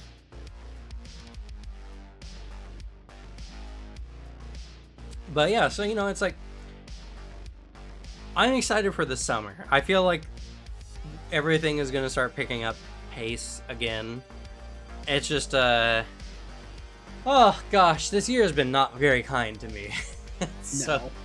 I feel like once I really get into the rhythm of it, the channel will start seeing more and more. Especially because, honestly, Pathfinder YouTube, what's come out in Pathfinder YouTube? I don't even know. I don't even know, especially because I don't watch it. The only Pathfinder YouTuber I watch is you, and that's mainly because I edit some videos for you. Then I do like when I'm like, oh shit, I'm curious about that archetype, and I watch that video. Because if it's like, oh, I've been looking into that one. That's also just because I don't really watch content on the things I play. Like I don't watch 40K content anymore. Yeah, well, I think that is also just a natural progression. A natural progression of when you start working on something like as a job in whatever context, you kind of start segregating that from relaxing time in your life. Yeah, because if I'm gonna listen to 40K content, I'm gonna listen to. Actually, there's only one guy that can, and it's Pancreas No Work, because I think he actually delivers it in a funny, interesting way, rather than the big names that are currently in 40K, which I don't know. They're fine. I just am not really wowed by their content. Welcome. The only other one's Adept is Ridiculous, which I like, but it's also just like, I just don't want to listen to 40K stuff because I'm reading about it all the time.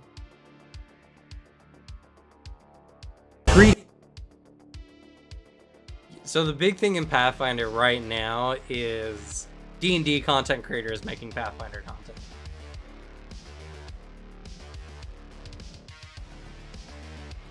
That's where a large portion of recently viewed videos are being found, which is interesting, and it kind of changes the space up in a way that's hard to guess, because you got a bunch of people who are coming into this space who have bigger followings, but they also are less knowledgeable necessarily.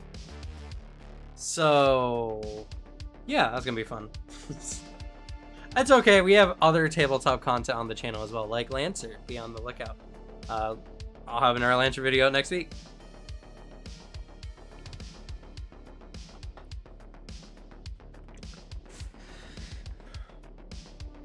But yeah, it's there's a lot coming up, and I'm very excited for Rage of Elements, which is coming out very, very soon. The remaster, which is coming out very soon. The Qianxia book, which is coming out very soon. And That was gonna be cool. Oh goodness, the other one I can't remember. Or is that How the Wilds? How the Wilds might be the other one I'm thinking of. That is going to come with a bunch of stuff. There's going to be a lot of new ancestries. Man, it's sad when you look at D&D because, like, right, what was like the last big thing to come out? No one knows. No one here, I'm sure, knows. It's some adventure path, if I had to guess. But like in Pathfinder, it's just like we're getting new ancestries. We're getting a new class soon. We're getting tons more archetypes. I mean, the new books come out with new archetypes. Like we get regular content updates, unlike other tabletops. And that's the thing that I think really makes Pathfinder a very fun system to really invest in. Because it's a game that is just coming out with new stuff all the time. It makes being a Pathfinder fan so fucking cool. It's like every announcement, I'm like, oh hell yeah, I can use that. Pretty much. It Because, does make it a little bit overwhelming if you are new, because you see all the billions of options. I do like how they have their rarity system, like this is uncommon or rare. I think it's a good way to like help limit that for like new people, because I feel like if someone's brand new and you're actually being cool to introduce them to Pathfinder and not just like, all right, here's Archive of Nethys in a core book, go wild.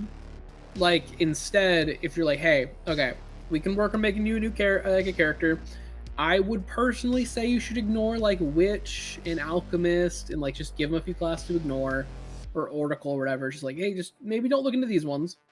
I like to ignore everything that has uncommon or rare in the tag and just find what works for you. Yeah. I feel like it's a better way to do it than like to give these like limitations, and it's like, all right, you've been playing for a while, go crazy. I trust that you can make a character. And that's the thing, right, is I think that's content I really want to make as well, is I want to make content for new players and like intermediate players who've been playing for a while, who are looking for a little bit more. I want to make just a bunch of videos. If you're new to the game, you're coming to my videos first. Like beginner guide stuff, because yeah, I feel like that is going to be really big as Pathfinder continues to grow. And with the new... In fact, actually, that might be what I'll do to kind of compete with the D&D people who are coming in. Because more D&D people does mean more people who are just seeing the content in general, which does mean, in fact, that more people are going to want beginner content. So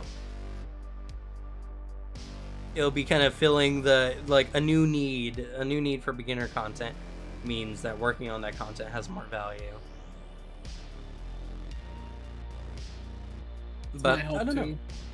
I hope that I can pull in some people. It's that, like, I've gotten like one or two comments about it of people being like, oh, I just bought my army based on like what you've been saying about him. It's like, holy shit, that's what I wanted.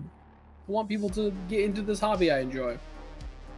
Like, I want to be the person that like pull, like, is like the final like step to be like, all right, fucking, I'll get into 40k. God damn it. Yeah. It's too fun. Like, you always want to be that person. You know, honestly, I don't think that'd be a bad type of content for you to get into, is the like new player's guide to Warhammer kind of stuff. Yeah. Because it's like, it's not super in-depth, it's not super like number heavy or anything like that. It's a lot more tame, it's a lot more casual friendly. I feel like that's the kind of content that you could work on that you don't feel like you have to like do a bunch of research on. It's the thing of, that is how I engage with 40k games. I'm a very casual person. We'll see how that changes when it comes to 10th. The only reason I wouldn't get started on that like now or earlier is I'm waiting for 10th edition to be like the switch to reignite like me jumping a lot more into the hobby side, because I haven't painted very much. I haven't done a lot of that because I like painting because I like making an army that you can then bring to a place and like show people and like have a really cool army that you can like fight in like a tournament, like that kind of thing. And I am not interested in playing 9th edition at this point, because like it's super rules bloated and complicated. I tried to jump back into it. I'm like, this is fucking a lot. Um, in 10th edition, with it being really streamlined, see, in like quicker games, it's gonna be a lot nicer with me, who is also working on other shit and actually like working at my job, where I'm like, my time to play 40k is growing lower and lower. But like with 10th, I'm hoping to reignite it and then like have that reignited passion for the hobby also hit with the content as I talk about it and like cover like more how to play stuff. I still think I'd focus on being a lore channel, but I think having some like getting started or like beginner guide stuff is a really good supplemental thing to toss in there for like video uploads. I wouldn't be a regular every week I release a thing, but it's like, yeah, I just throw in a, instead of doing a faction lore thing, I talk about how to like get started with a faction. Almost like a sequel video to like the lore video. Yeah, that's fair. Just, you know, it's good to have different kinds of... I feel like as a YouTuber, the best things you can do are have like regular series stuff that edits very similarly, so that when you're editing, you just get more and more proficient at it.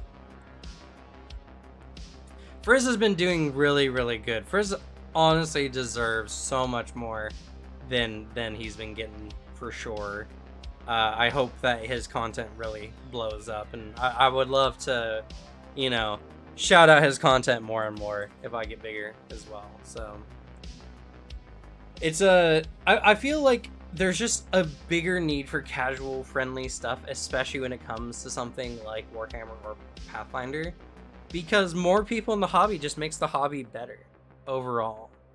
I mean, more money flowing in, more reasons to make stuff that's easier to engage with.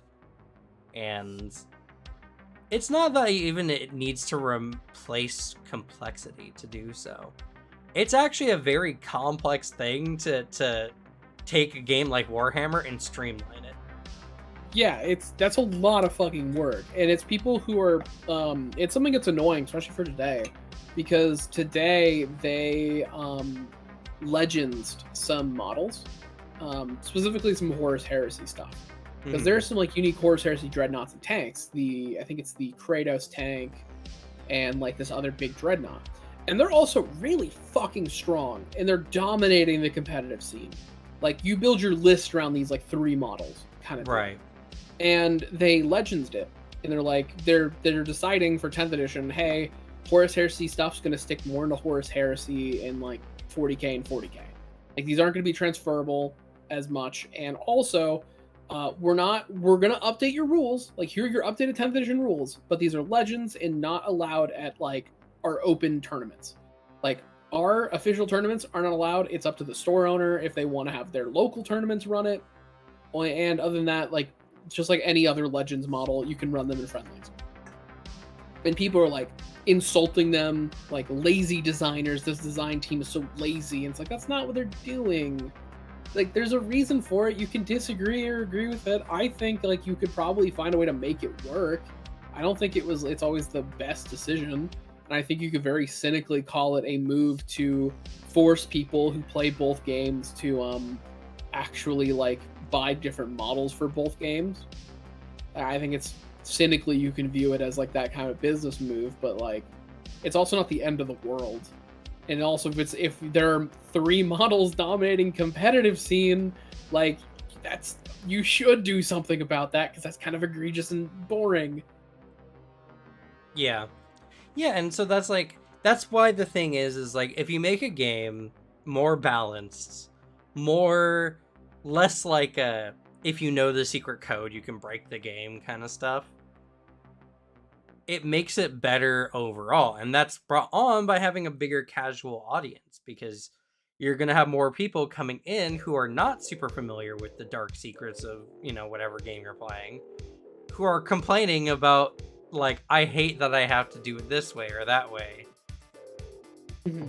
And the companies will make more standardized, kind of more balanced changes, while also at the same time, like, making the game easier to understand. And it's not bad. It's not bad at all. It's definitely a big factor of companies need a reason to care, to produce. That's what it all boils down to. Warhammer never needed to care to produce like what they were to make the same amount of money they were already making. But with a lot of Warhammer's been eating good lately as far as like games are concerned. It's nuts, dude. This is so unprecedented. Finally tell people there are more than 5 good 40k games. Yeah. You know how good that is to feel, like to say? I can imagine. Oh my god. Because there are so many times friends would be like I talk about 40k and like, oh, is there like other stuff? Because like, you know, I'm not really want to get into tabletop like video games. And I'm like, well, yeah, but like, do you like RTS games? And then they're like, no. It's like, oh, all right, that cuts down like 50% of it. Yeah. 50% of the good ones, by the way. And then like, yeah, there's Space Marine, and that's it. But now it's like we got Mechanicus, Rogue Trader. The beta just dropped, and the beta's really fucking good. It is fantastic. It's so Pathfinder-y in a good way. It's so cool. I can't wait to try it. It's so cool. Oh my god. Like, it has a very similar Pathfinder feat system. So like, if you played you played Wrath, which is a Kingmaker, you will like adapt to it really quickly. It's literally that, but there's gunplay and like cover mechanics, and that's literally it. I mean, that sounds still really good. Yeah, and there's less classes right now. Like it's a lot of, instead of like you have a core class, you have a lot of compounding choices you make that are giving you access to things. Your home world, your career before you became a rogue trader, and then you have your discipline, which it looks like you have like 3 standard disciplines and then 3 unique disciplines, because there are 3 locked off that I can't get, called like assassin, saboteur, like basically that stuff where it's like very right. I think there might be whatever they like Hell Knight and stuff are called in Pathfinder 1 edition. They're like prestige classes. Prestige classes. I think it's what they're meant to be. But a lot of it too is also, I can't fully delve into it because some of it's not done in the beta. Yeah. Because like there's a lot of the choices where it's like, this is not complete in the beta, or even like there's one class in particular that's like, this is straight up not done. Please don't pick this if you're gonna like play more than 10 hours of this game. There's nothing in higher levels, and it's like, okay. But it actually starts you at level 1, and the story so far is actually pretty cool. Yeah, so you know, that's why I think Warhammer. Well, I mean, who knows? This seems very uncharacteristic for Warhammer, so it's hard to say exactly what brought it about. But Warhammer's been getting a lot of attention lately, more than usual. So making a much more streamlined and easier to get into game can only mean more money for them. And which is already going to be nuts, because they also have the benefit of being one of the most profitable British companies like in the UK. That, and it's also culturally over there, which I mean is a pretty big thing. But it's kind of just like a thing apparently that most Brits just have a surface level knowledge of Warhammer because they see it all the time. Yeah. Like you just see 40k shit. So like you just like will know. Like, yeah, I know what a Space Marine is. And also calling someone like a Games Workshop customer is an insult for a while. Because like, oh yeah, they go into Games Workshop, and then that's the nerd insult that was pretty popular 10 years ago apparently. But yeah, now it's becoming to grow bigger in the West, especially now that Henry Cavill is being very outspoken about it, which is like the thing I consistently hear of people getting into 40k. Yeah. Is like people referencing specifically Henry Cavill, or they're like, I don't really know a lot about 40k. I'm excited about what Henry Cavill's going to do. And it's like, yep, that's the consistent through line. So whenever that project eventually drops, shit's going to actually explode.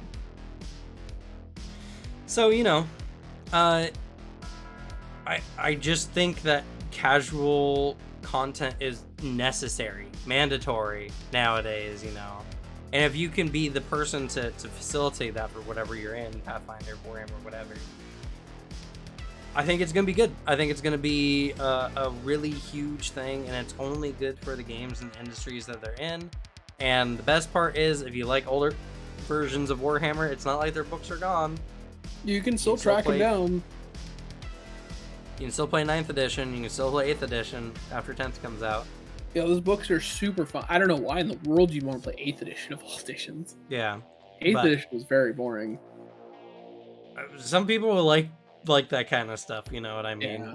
It's I mean, just if you're gonna go with an old 40k edition, from everything I've read, go pick 5th. Apparently 5th is really goofy and good. But 5th is also the edition where I made fun of the vehicle rules earlier in the stream, because it has a lot of that. My other favorite rule that Warhammer used to have is if you did any sort of artillery, you had to roll a dice for how off base your mark was.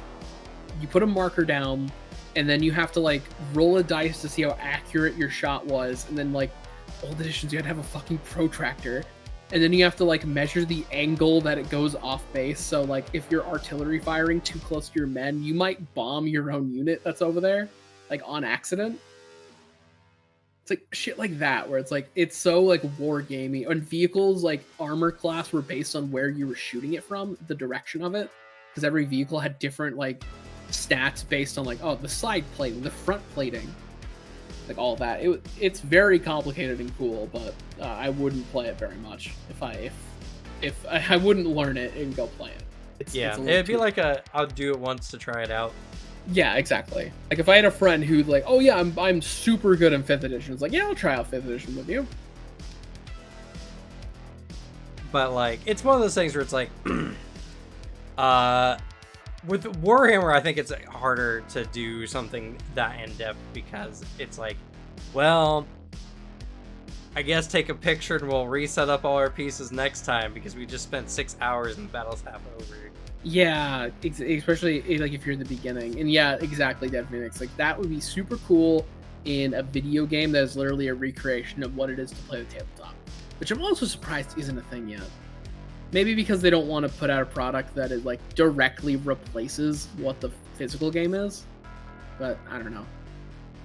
Yeah, which is somewhat understandable because playing actual Warhammer is a lot of effort and time. A lot. And so money. There's a lot of people who's like, oh, let's just play the virtual one, and then like you spend $20 or probably like if they say like full price video game like $60, and then like that's a one-time purchase and they make no money from it. The only ones who could get away with that are things like fucking Magic, where it's like, yeah, we have a digital version of our game, and it's because you're still buying fucking packs, be it digital or you're buying a physical pack, scanning a QR code and putting it on your computer. Yeah. Still require you to spend a lot of money. But like, oh, that'd be so fucking funny if they're like, yeah, here's our digital version of 40K. Every box comes with a slip that is like a QR code, and you have to like scan that QR code to like port it over to the in-game thing. I feel like that's the only way they would do it. Yeah. I don't know. Digital tabletop media. That's mine, right here. That's my tier list. The most accurate tier list. Digital tabletop. I really need to make that clip. Fuck. You need to make that. If I had time. Stop crawling under your house and you'll have time. That's how houses work. Uh-huh. You gotta get dirty sometimes. I'm in a house right now. I've never had to climb under it. Because you don't own your house. I guess that's true. But I really gotta do that. Oh god. You threw me off base with that. I don't remember what I was saying now. Oh yeah, digital conversions for tabletop is becoming more and more prevalent. It's crazy how frequently it is, which is interesting from the perspective of it does mean that tabletop is becoming more popular technically because of its ease of accessibility now, where you can do like tabletop sim or a variety of other methods to play your tabletop games that you had before. So I don't know what that means though, right? Because it's not video games necessarily. Some stuff is automated, but not everything. But at the same time, like, I feel like people will still want physical medium stuff because it's like, it's when you paint your first unit in Warhammer that feels really, really good and you have that sitting somewhere in your house, it's almost addicting. Yeah, I have a few models within arm's reach that I'm like, genuinely proud of my work on, and I think are great, and like I'm real happy with. I mean, even one that I look at and I think is a little lackluster, I still think is an all right paint job. I'm happy I did it. It's when I rebought a Abaddon model and fixed it to actually look good. And like I'm proud of that. I'm very happy, and it's a very fun feeling to do it. And also painting digitally is fucking annoying. Yeah. I tried it with that one game. There's like a digital war game kind of deal where you can paint your units and like your models. Interesting. It's like a small team based thing rather than like a full army. It's like you have a team of like 5. It's that game. Yeah. Yeah, I don't remember what it's called because I don't think the game was like really. I didn't really like it that much, but it was it was all right. They had a painting thing, and I was really annoyed with how weirdly limiting the painting is, or how like there's some really nice parts it had, and then other parts where I'm like, this is really tedious and annoying. I'd rather physically paint something. Right. And I think the same goes for tabletop. Like, people want to get the books. People like having the books. The only thing I care about having physically is models, because I think there's a lot of fun stuff you can do with them, and I like having that physical representation of something like nearby. I would never play 40k purely digital, but I do think an idea of like if they went the Magic the Gathering route and like had it so like you still have to buy the boxes, but you can buy them digitally, and you can either buy them cheaper than normal 40k prices, purely digitally, or you can like buy the actual box, scan a QR code, boom, it's like you opened a Magic pack in there. I think it's a good idea and could still make them a lot of money, but like I understand why they wouldn't want to do that. Yeah. Well, all the effort that goes into it, but you know, honestly, I'm thinking about it more deeply. I think it's just accessibility again, right? Because someone who is not near a place where you can easily play Warhammer with other people is not likely to get Warhammer unless they're just into model painting. Which, yeah, I mean, some people are. Literally, one of the guy who hosts the podcast I'm a part of and will be released like next week or something, is in that boat, where he just doesn't have any 40k stuff near him. That's like near enough for him to get fully invested in the game, like as much as he might want to. Mm-hmm. So like that literally would solve that problem if like, because yeah, that'd be so much fun too. Because like I don't want to drive all the way over and like play a game. Or sometimes it's like, oh hey, like Cam, do you want to play a quick match, my Custodians versus your Thousand Sons? I would never offer that matchup because you'd kick my ass with Thousand Sons, because mortal wounds and psychic stuff scary. But like if we can just port up, we can just hop on Discord, have our screens stream, people can come in, and then like as we normally do, it's like fuck around, just like people watching people play games, all that stuff. It'd be really fun. But you know, I was thinking as well, like it doesn't erase the physical medium. I think the fear of a lot of these things is people are like, well, if we do this, then we're not going to sell models or anything anymore. I think that's just not true, even in a tabletop sense, right? How many dice I have, my fiance has, everyone has, and we play almost only on digital media. Mm-hmm.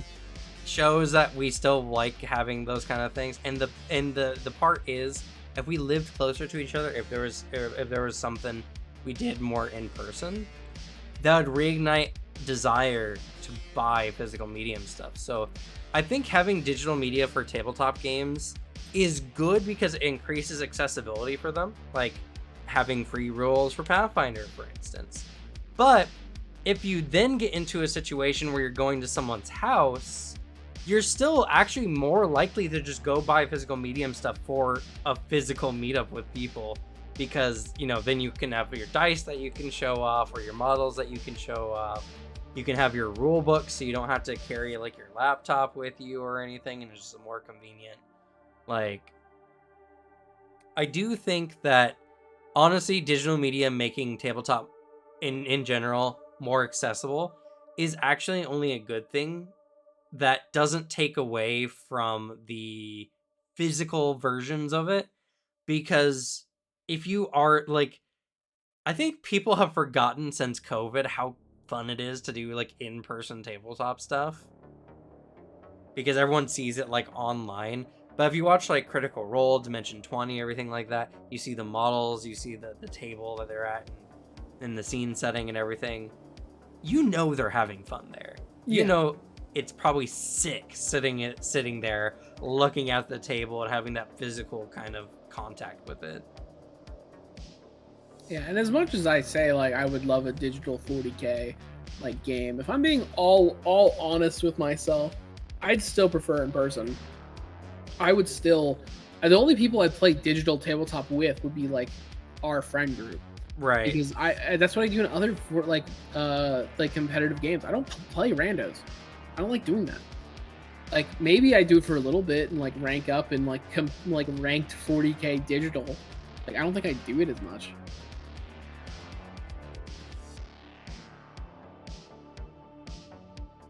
In person for playing on Foundry Digital. Yeah.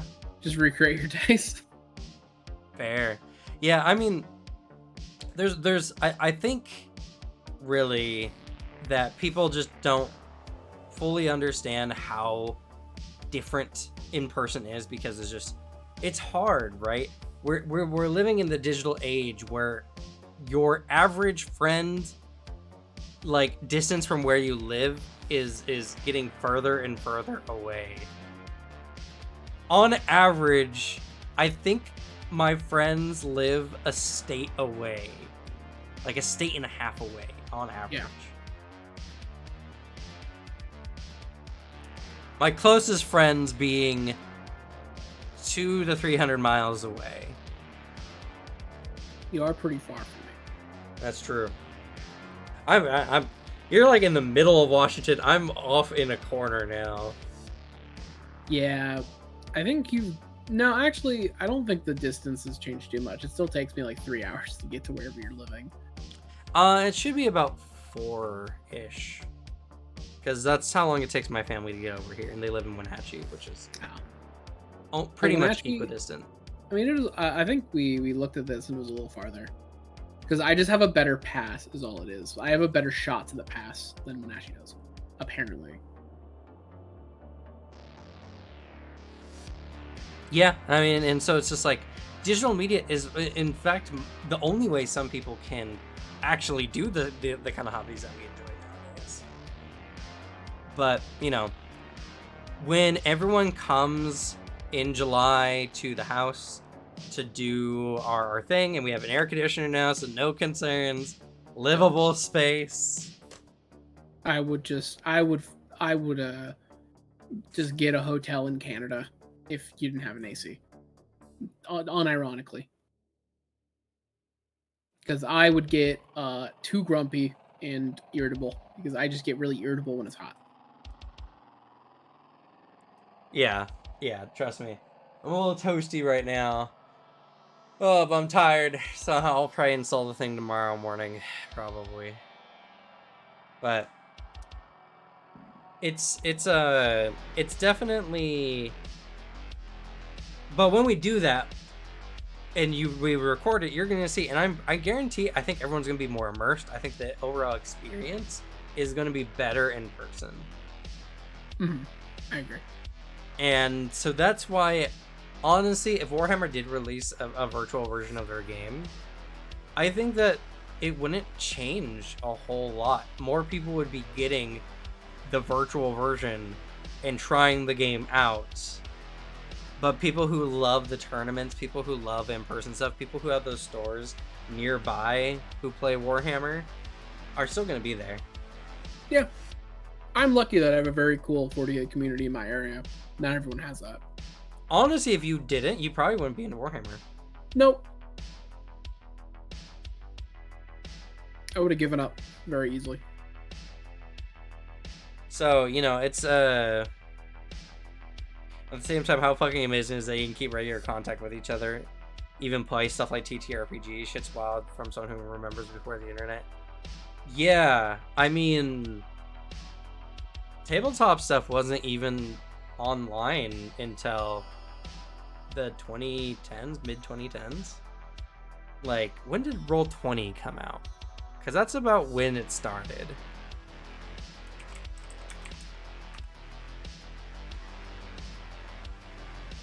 Yeah, it launched in 2012.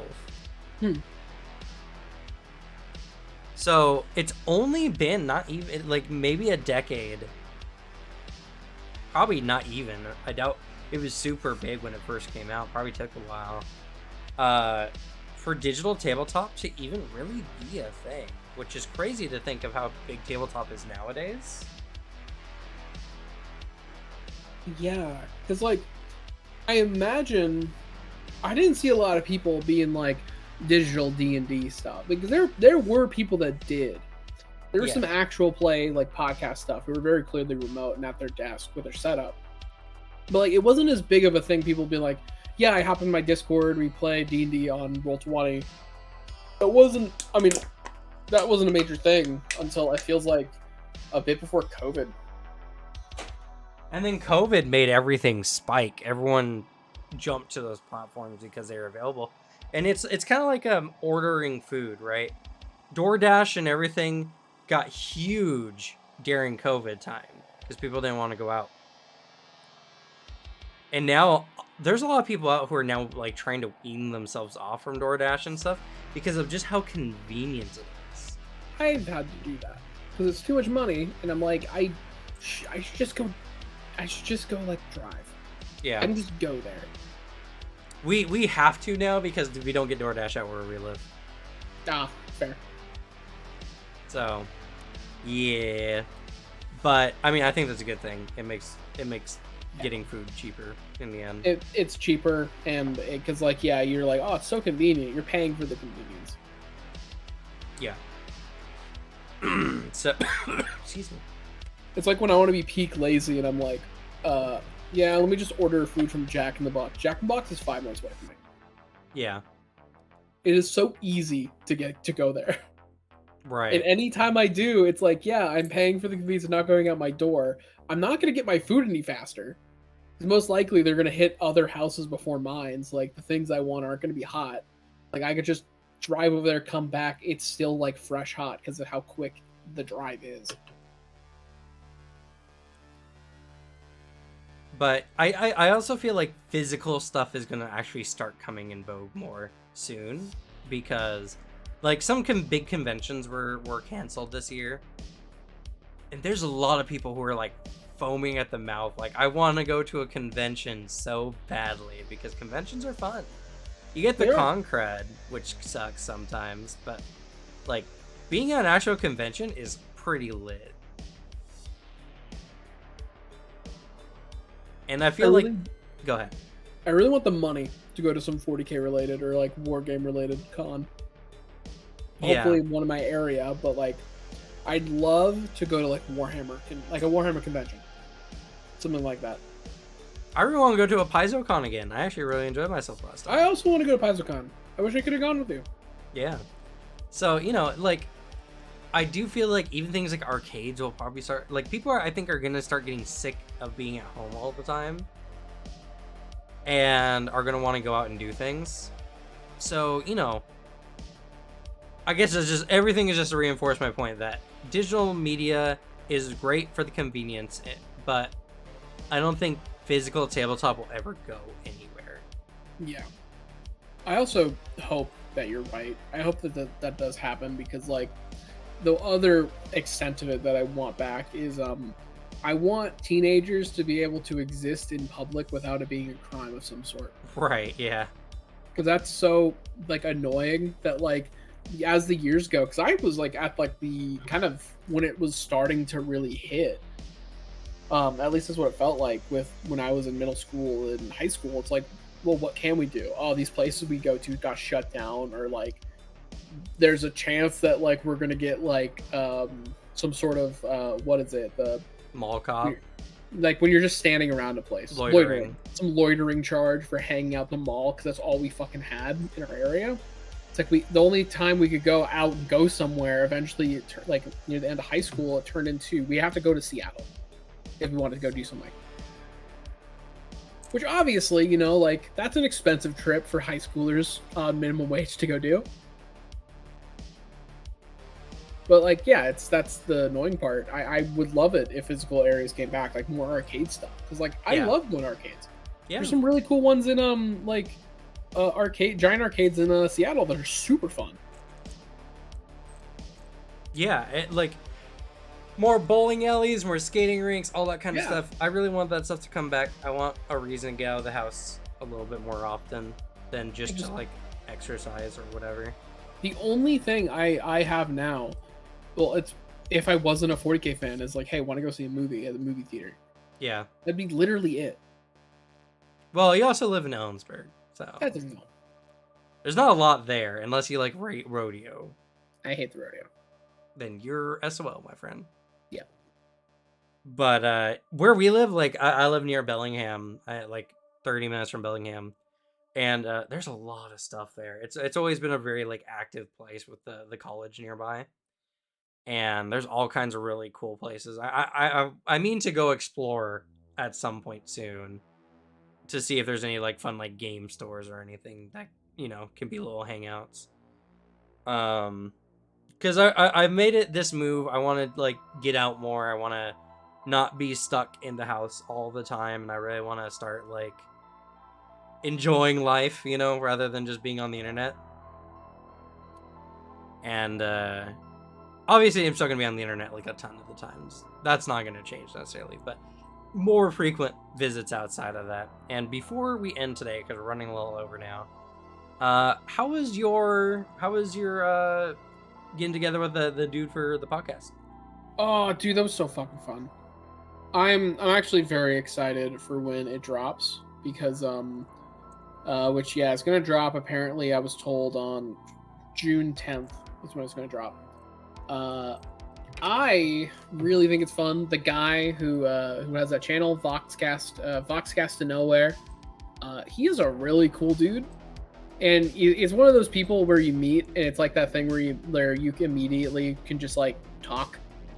It's always my go-to thing. It's like the reason why I was meeting, like, all right, yeah, I'm gonna be friends with like you and like Devin, where it's just like if you can start talking with a person and you don't realize how long it's been, like that's like the first fucking marker that you're just gonna be friends. Yeah, that's good. That's good. That is literally my first thing I look for. So yeah, no, I'm very excited. I think I was very good on that podcast. I mean, my job there was to be funny. That was my role. I think I succeeded. Yeah. So yeah, if when that drops, I'll shout that out everywhere. Yeah, for sure. I'll check it out, and maybe we'll even talk about it on a TableTalk. Yeah, get some people to go check it out. It'd be the one after June 10th because it's releases on a Saturday, which means I'm probably going to listen to it while I'm at work dealing with that. Just like kind of just hearing the final release because I don't know how much editing he's putting into it. Fair. And yeah, it's not going to be a thing I do regularly, but I would recommend going to sub to him. He's very cool. He's going to have some cool content coming out. So yeah. Oh yeah, and yes, happy Pride Month. Yeah, I was gonna end off on that. Happy Pride Month to all our weird and fun fans. Now I have to get that Our Tieflings Are Furry video out. It's necessary now. It's Pride Month. It's fitting. True. And at least I didn't see this chat. I'll answer real quick before we end, Ryland. It's a growing trend in the U.S. specifically. At least it's where I notice it. Where things teenagers go to do for fun is being slowly criminalized. Teenagers are trespassed from locations preemptively. A lot of locations, especially malls, are making it actually a crime for teenagers to go there without parents. There's a lot of stuff like that. Physical locations are shutting down, so there's just nowhere for teenagers to just go out and have fun. It's not a thing anymore. So it's the kind of thing where it's like the parents are like, why don't you go outside and do something? It's like, go do what? What can I go and do right now? Because all the shit you did as a kid is gone, or I'm legally not allowed to go there. Because yeah, it's like the only places you can go is once you're an adult, and like you can go to bars and shit. It's like, that's where I'm at. Like literally, if I wasn't into 40K, all I could go do is go to the movies or go to a fucking cowboy bar. I don't like cowboys and I don't like bars, so not my thing. Or I don't like real cowboys. I like gunslingers, but that's not what they are. They're all just people pretending to be Texans in the middle of fucking Washington State. Oh yeah, I'll have to tell you about my Oracle, my Gunslinger Oracle of Gunsmoke. Ooh, hell It's a yeah. good build. That sounds fun. If you want to play like a cowboy from hell, I do. I very much yeah, do. it's very your aesthetic. It's very It's fun. exactly what I'd like to do. But all right, that's gonna be it from us. Thank you all so much for coming, chatting along like we have been. Things should be getting a lot more regular moving forward, and I'm I'm stoked to finally kind of be fully moved in and to get stuff done. You guys are gonna see more content probably from both of us soon, plus some other fun ideas coming up in the pipe work. Yeah, especially that I'm back and I'm recharged. I'm ready. I'm chomping at the bit to make more video. So it'll be fun. But yeah, that's gonna be it from us. So I guess we'll go ahead and say goodnight. Good night, everyone. Good night.